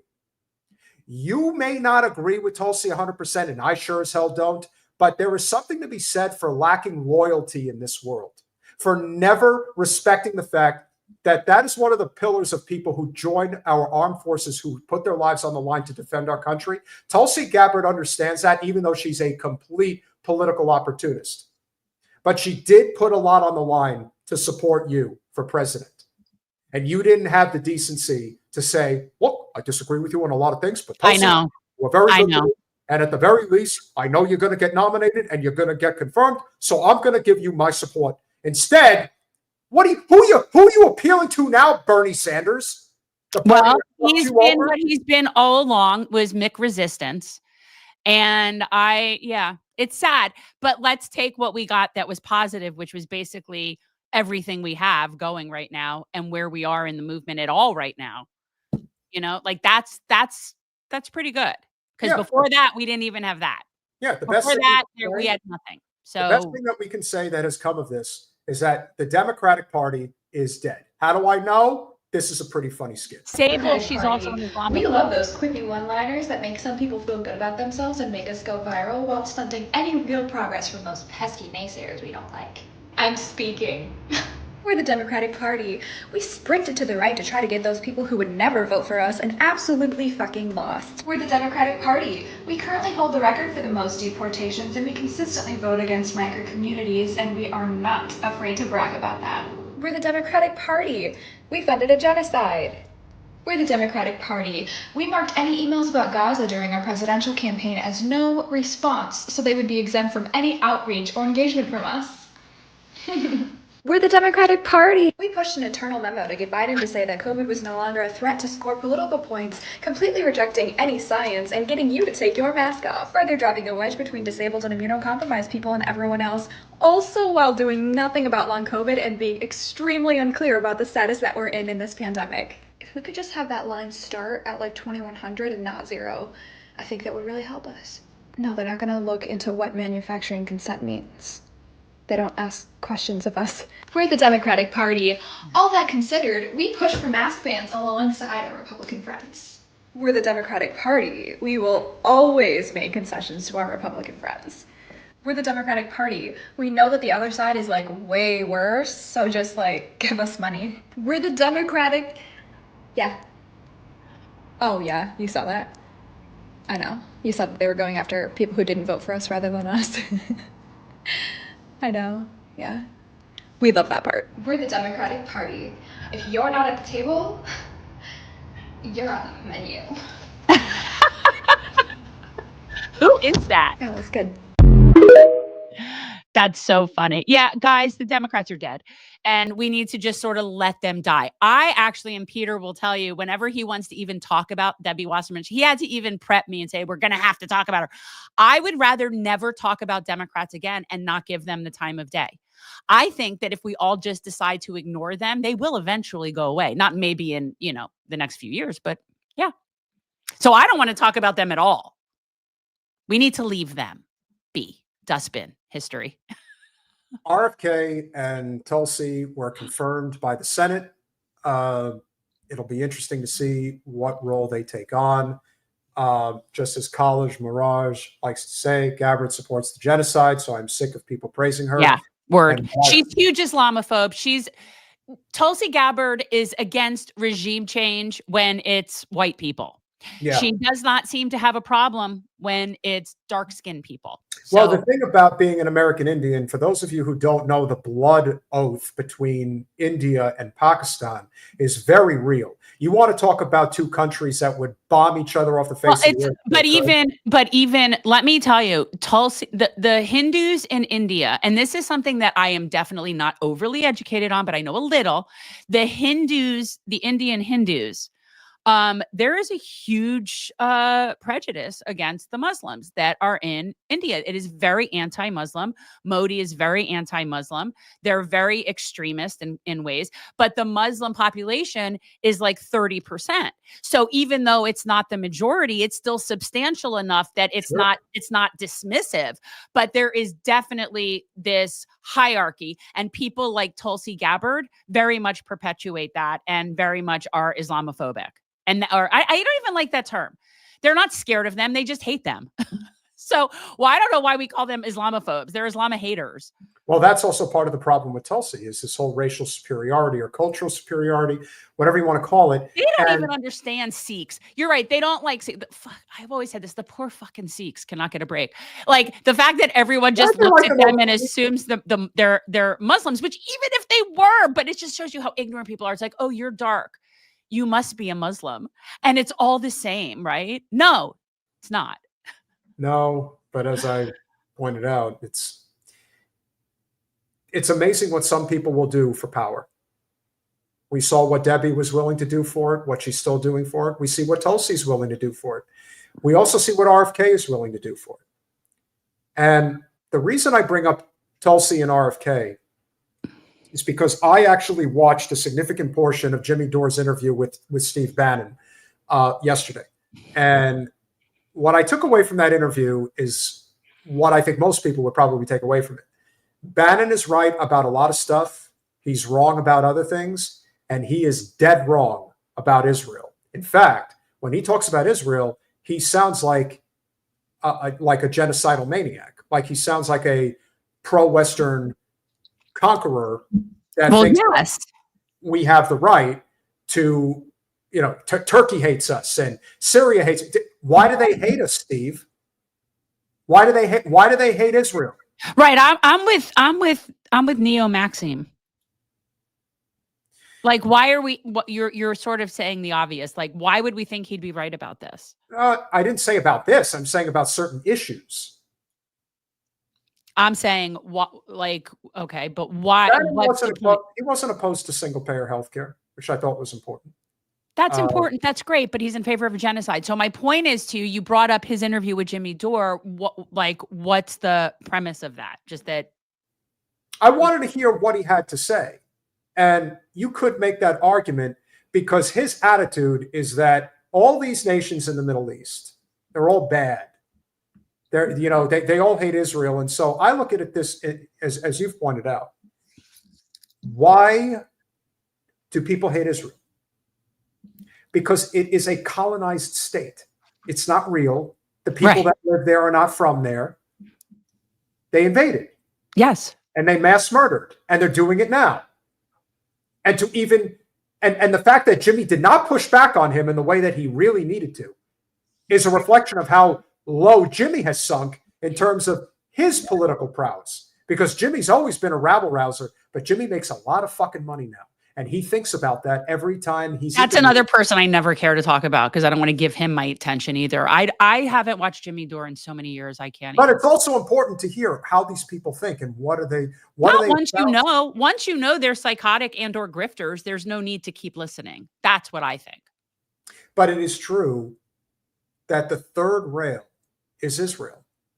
Always. It really is. Like there's no changing that. No, from getting Kennedy killed to now, it's always it's not the economy. It's Israel. Stupid, Israel.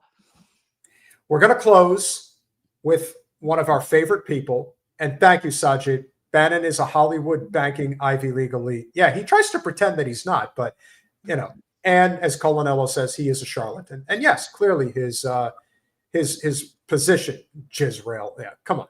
I call it Israel. Yeah. Israel. That's true, Sable. And that is honestly, that will be what we remember from that. Well, that it will mark the beginning of the end of the Zionist state. So as I've pointed out, and as Jen has pointed out as well, the inevitability of something like DOGE was going to happen because of how corrupt our government has become. However, if you think that the solution to the problem is going to be solved by Elon Musk. Elon is only going to take care of one part of the problem, which he will take care of. And he's going to create the same, if not bigger one as a result. He is just the conflict of interest of where he's at and what he's doing was real. But is so off the wall with Elon Musk to me. So this is somebody that gets contracts with the military industrial complex. This is somebody who stands to make millions, billions of dollars. He's going to be like the first trillionaire. And this is who's looking into the waste when so much of our waste is subsidies for him. So this is why they'll never go after the Pentagon. That's where the money is. And which is why I can't take any audit seriously. So the problem is poor people getting help, not the trillions of dollars in wasted, bloated military spending. Trump did say he will go after the Pentagon. We'll believe it when we see it. Again, and how is he really going after education? Yes. Let's start with education and then let's go to poor people things and that. And then after we've completely gutted everything, then we'll get around to looking at what is the actual problem. And so let's say that he did go after the Pentagon. Let's just say for the sake of argument that they really went after an audit on the Pentagon. What are they really going to do? What are they actually going to do? Are they going to fire a few thousand employees at the Pentagon and say, see, we cut the budget, we did this at the Pentagon? Or are you actually going to go after the military industrial complex contracts for Lockheed Martin, for Boeing, for Raytheon, for General Dynamics? Or what about for, SpaceX? Because that is what a big part of the money is it's allocated, the stuff that's connected to Elon's interests. The fact that he's in the executive branch and this is such a conflict of interest. It's so ridiculous. It's hard to even follow this ridiculousness. If anybody can explain this and explain it well and explain it in a way that is enjoyable and funny, it's our friend Rothbard. I started my own government agency. Oh, cool. What's it called? It's called DOGE. Oh, you named it after the crypto meme coin.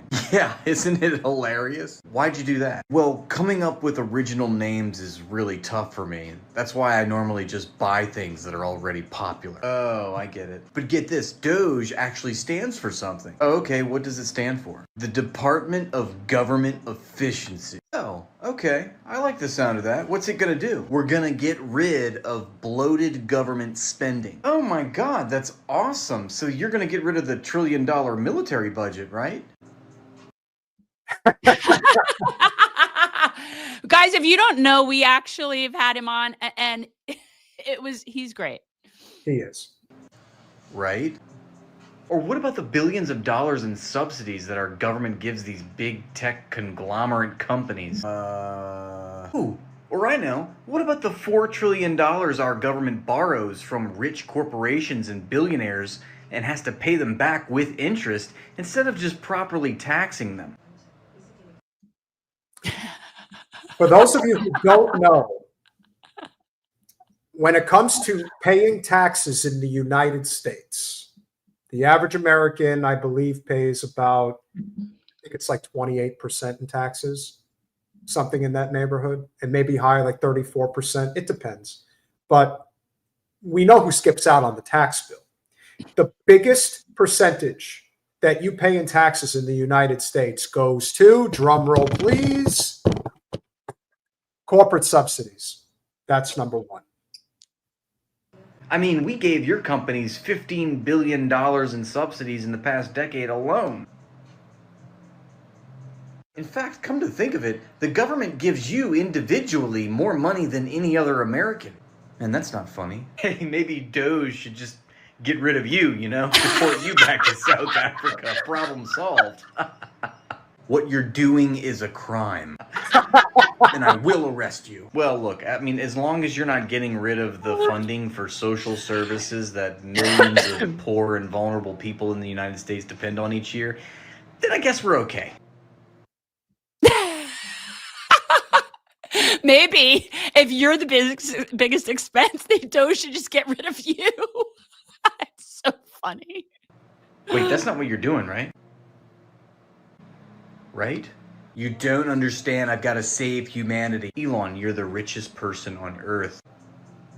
And your passion project is robbing more money from poor people? We're going to Mars. Right. The problem is poor people having their basic needs met, not even really. That's the problem. The problem is like people that are just struggling to get by. That's the problem. He's not the problem. Military is not the problem. Oh, teachers, the education, that's the problem. But remember, it's not our job to hold. I mean, yes, we're all in this together. We all have to hold Elon and his, cadre of people accountable, for sure.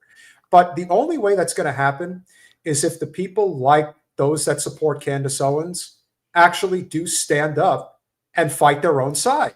Because the one thing we've learned about progressives and liberals in general, they don't fight. They just don't fight. It's not in their DNA. They much rather just go along to get along.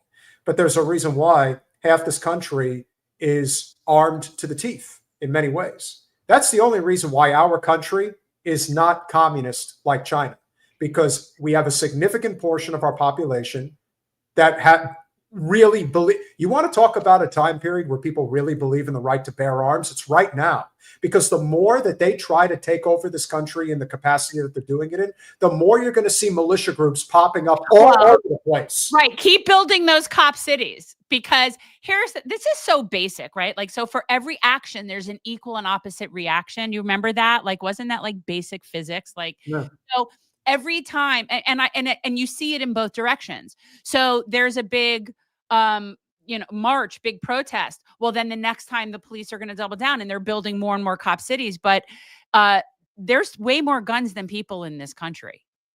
Oh, yeah. And the majority of them, I do not think, are on the side of law enforcement. And if I'm the powers that be, I would be very scared that a lot of people in the working class that maybe are on the left that aren't necessarily ones who necessarily thought about arming themselves for a long time, they may start making friends with people who are libertarian, who That's me. Yeah. And you know what? That's the biggest reason they don't want the working class uniting, because they know that they'll fight arm in arm, because this is a class war. If the Zionist project has taught us anything, is that they mask it as religious based, but it's all used as a cloak to protect them from what it is really all about. It's all about money and power. Israel is a multi-trillion with a T project of ours. That's our attack dog in the Middle East. That's all there is to it. We do not bow to them. We do not anything. Anything that looks like that is just appearances. At the end of the day, the person with the checkbook is the person in charge. The people in the MIC do not want the war in Ukraine to end because it makes them too much money. Trump's negotiation to end the war between Russia and Ukraine, and the negotiation that will ultimately come to pass, probably sooner rather than later, between Zelensky and Putin, is simply this: we are going to get a portion of the natural resources in Western Ukraine. That is all this has been about. That's all it's ever been about. The only reason people don't want it to stop is because creating bombs and dropping them makes a lot of money. That's it. And the same is true for, as Chip would say, religion and politics equals catastrophe. See, and now I've always been an atheist, and now I'm like an anarchist. I'm without religion or politics. Well, we're certainly going into a very deep, dark area, but the night is always darkest before the dawn. That's what it is. Thank you, Philip. Newton's third law of motion. That's what it is. That's what I knew it was something. For as little as $5 a month, you could become a supporter of our small but mighty channel. For those of you who are contributors, and we certainly appreciate everybody who has chipped in this evening, like Chip. Yeah, good play on words there.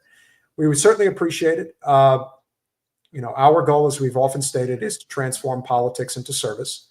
And this is where you can go. Patreon.com/generational change. Any amount that you can contribute is certainly appreciated. We've had several YouTube members knocked off, which is never good to see. There could be reasons for that. But we always encourage you to go to Patreon, because we do get to keep more of the money there. And so with that being said, it's a Shanda. I see Shanda. No politics for you, Jen. Please save me. On Monday, we will be speaking with, talk about just having a lot of synergy with the way that we schedule our guests. Speaking of the deep state, if there's anybody who knows a thing or two about the deep state, it is John Kiriakou. John Kiriakou. And he will be coming here with his crew, his entire crew of his new podcast that he's been doing. Cool. Make sure you tune in. It's going to be an ensemble cast on Monday. I don't know where I'll be. That'll be an interesting thing for me. I don't know where I'm going to be.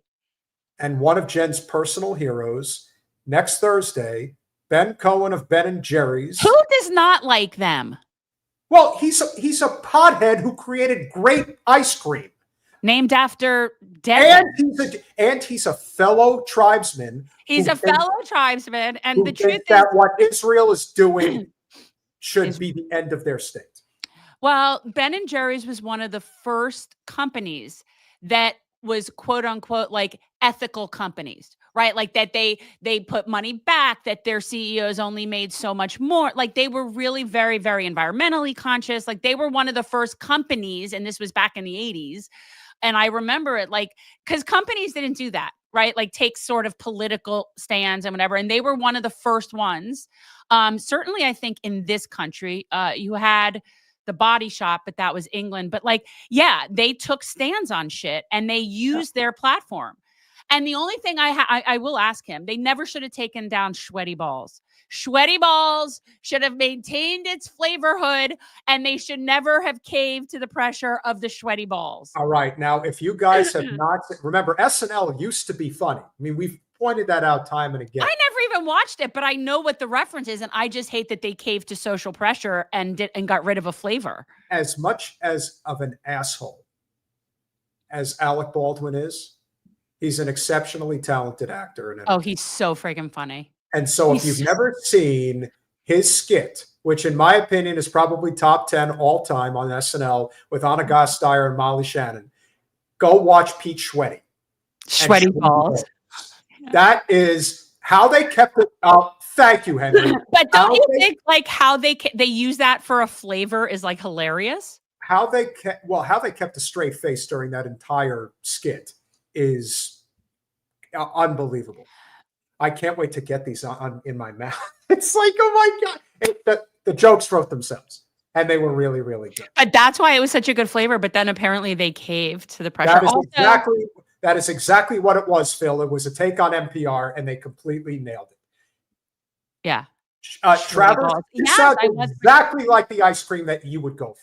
This is exactly. I like Sweaty Balls ice cream, but they ended it. It ended. You know, I don't even know if it's on their graveyard, because if you go to the Ben & Jerry's website, there's like the graveyard of flavors gone past for that have varied over time.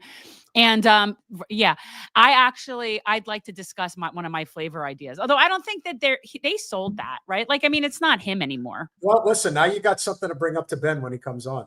Hey, I'd like some Sweaty Balls, please. I have a really good idea for a breakfast flavored ice cream, but breakfast flavored ice cream. Yes. It involves waffles, it involves maple syrup, it involves like donuts. I mean, don't get me wrong, man. I have some ideas. I think you've got a real are you talking like bacon and waffles? And I'm talking there could be a coffee ice cream with waffle chunks and syrup and bacon. Yeah. That's sort of my thought. But anyway. I believe that is correct, Tim. They try to make it as